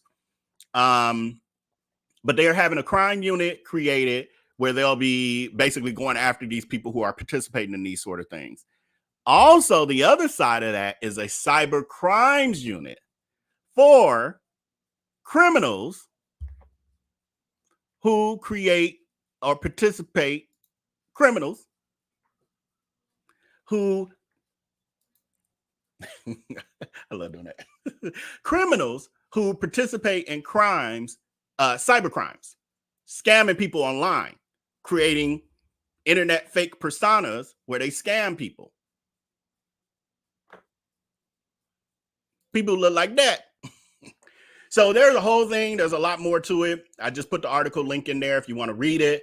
But just know that, Charles Steven is saying, even though we know this Charles, but we know she gaslighting us. Hold on, where you comment? Charles is saying, no, it does not take 6 hours to count up those, to do the tips. I have watched drawers and tips calculated in less than 30 minutes. Yes, Charles, I worked in retail, as a teenager and all that stuff. I even worked at a gas station at some point, my early, I think it was 2021. I even worked at a gas station. Depending on the night, I counted out them drawers in like 10 to 15 minutes. So yes, exactly. Yeah, we know this. But this is who we talking about. And then the flying muggers, some of them so delusional that, because when I heard them saying that, I'm like, that ain't making no sense. Per person, per waitstaff person, what? They wasn't even selling out. The place was empty most of the time. Anyway, yes. So, state of Georgia is creating an entire crime unit who will be investigating and going after influencers and people who commit cyber crimes, like having people order e-commerce online and not delivering products and services. Let's say if somebody had cookbooks and dining events and dildos and crock pots that they sold online and they're not delivering them, this crime unit would be after them, even in retrospect. Going 3 years back. This thing on, they going 3 years back, y'all. So much to come. That's why somebody, let me stop. Can't tell it all. That was on Twitter. Thank you, Charles. Charles says that our new favorite image was on Twitter. Where the hell did it go? Where's it down here? Oh, not that one. Where did I get this one? I think this one was on the exposed group, though. I think. I don't know, y'all. Sometimes people be sharing and I just see it and I grab it. So it could have started on one platform and went to the other, and wherever I saw it is where I just grabbed it from. This one's hilarious. This one's hilarious. It shouldn't be. Maybe I'm just sleepy. I'm getting goofy. But yeah, so just know there's much more to come with the cyber crime unit in the state of Georgia as some other stuff. And also, hopefully our source will be able to provide me with our special gift that will be a part 2 to what we've discussed this evening. And I'll have more receipts. And we will be reconnecting next week. I will be trying to give you at least 2 live streams next week. I'm probably pushing them towards the end of the week because I like to be able to work on all the other projects and pull in receipts and the other projects that ain't got nothing to do with Sassy Crooks. and getting reels out, and we got so much to do. We got to hit it hard. We got so much to do. But thank all of you. I did miss you. It was great connecting with you again this evening. If you are just viewing, just joining or joining late this evening, we have covered quite a bit. We talked about, revisited the story of the Kiara Ross story of Darius Cooks attacking one of his former employees of Soul Crab Atlanta, and how Darius Cooks lied for years and said that she was arrested, when in fact, Kiara was not arrested. Darius Cooks claimed nothing was done to him. Darius Cooks actually has, he was not only booked, processed, fingerprinted, and mugshot, he had to bail himself out as well. It just slipped through the cracks. But he didn't know we knew. Or that this, I don't know what the hell she knew. She's so full of lies. She's so delusional. She probably forgot it happened. That's maybe what she gonna say. I forgot that happened. Y'all know I was stressed. I had to close my restaurants due to my mental illness. I think I got a little bit of amnesia during that time. That's what my doctor say. I didn't lie to y'all, but it was a setup by Todd to come to y'all with the beat. Nah. She gonna come up with something. It's gonna be interesting to see what she come up with. I'm waiting. I don't know. I probably missed it tonight. I'm waiting to see. Right. It was the hey, you there said he gonna say it was the meds. Right. So we talked about that, and we gave a detailed account. We gave Darius Cooks a lie, his version of the story, gave the whole timeline. We gave Kiara's truth of the story, complete with a timeline and receipts, detailed receipts. And then we went over Darius Cooks lying, saying that he had no mugshots. And then we showed the mugshots. And then, his history of unpaid, not everything, but another story of his not paying people, employees, their wages and tips. Well, tips in this case with the kitchen comeback. And then just a reminder that there are higher ups that are also involved, and things are happening behind the scenes. That's all I'm gonna say. That's all I'm gonna say. So with that, thank you to my moderators on the front end. I know I saw Alice. I've been talking with Marianne today, and whoever else I may have missed. I thank you so much for your hard work and dedication on the front end. And with that, until next time, y'all make sure to take care and be blessed. I'm gonna go ahead and play another one of Darius Cooks' lies on our way on out of here.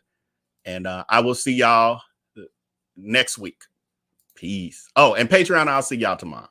Pretty sure tomorrow. Oh, I'm trying to get out of here. I'm forgetting how to get out of here. Oh my God, my brain. Hold on. Wait, is this it? Oh, here it is. When have y'all ever seen me shame anybody? You've never seen me shame anybody publicly on a post. I wouldn't do that. That's not my personality. And then beyond that, I certainly wouldn't shame somebody who is in the food industry. I wouldn't do that at all. You've never seen me do that. Ever. Ever. You've never seen me do that. I don't even know who y'all think I am. If you think I'm going to publicly shame. Now, I do have my opinion about lots of things. And sometimes I share them with y'all, and then sometimes I don't. Oh, thank you, Day. But I would never, ever, ever in a gazillion years share anything negative about child, get out of here. Okay, block him. I would never share anything and then like put somebody down. That's not part of my personality. And not only that, what difference do it make?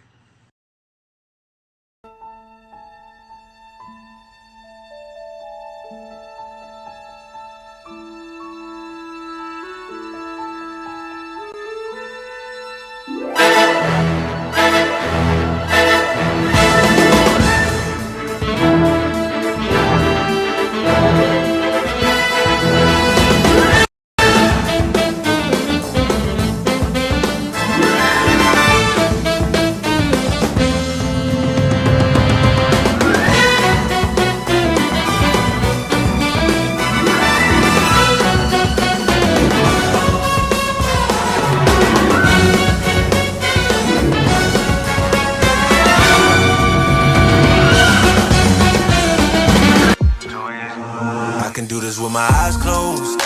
It's too easy. Too easy. I can do this with my eyes closed. It's too easy. Too easy. It's too easy.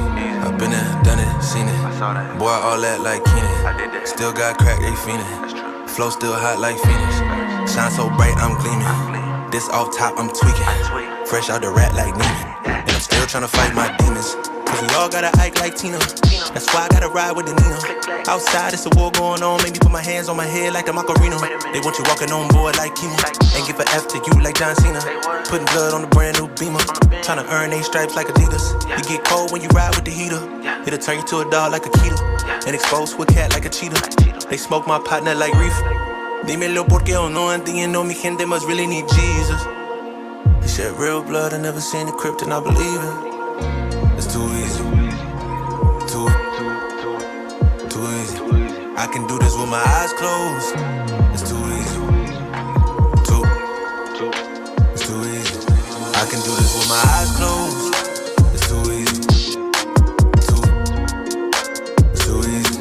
I can do this with my eyes closed. It's too easy. It's too easy. It's too easy. I've been there, done it, seen it. Y'all just talk, don't live it. And just took that route, that seen it. I'm so outspoken like Reason. Jimmy Neutron.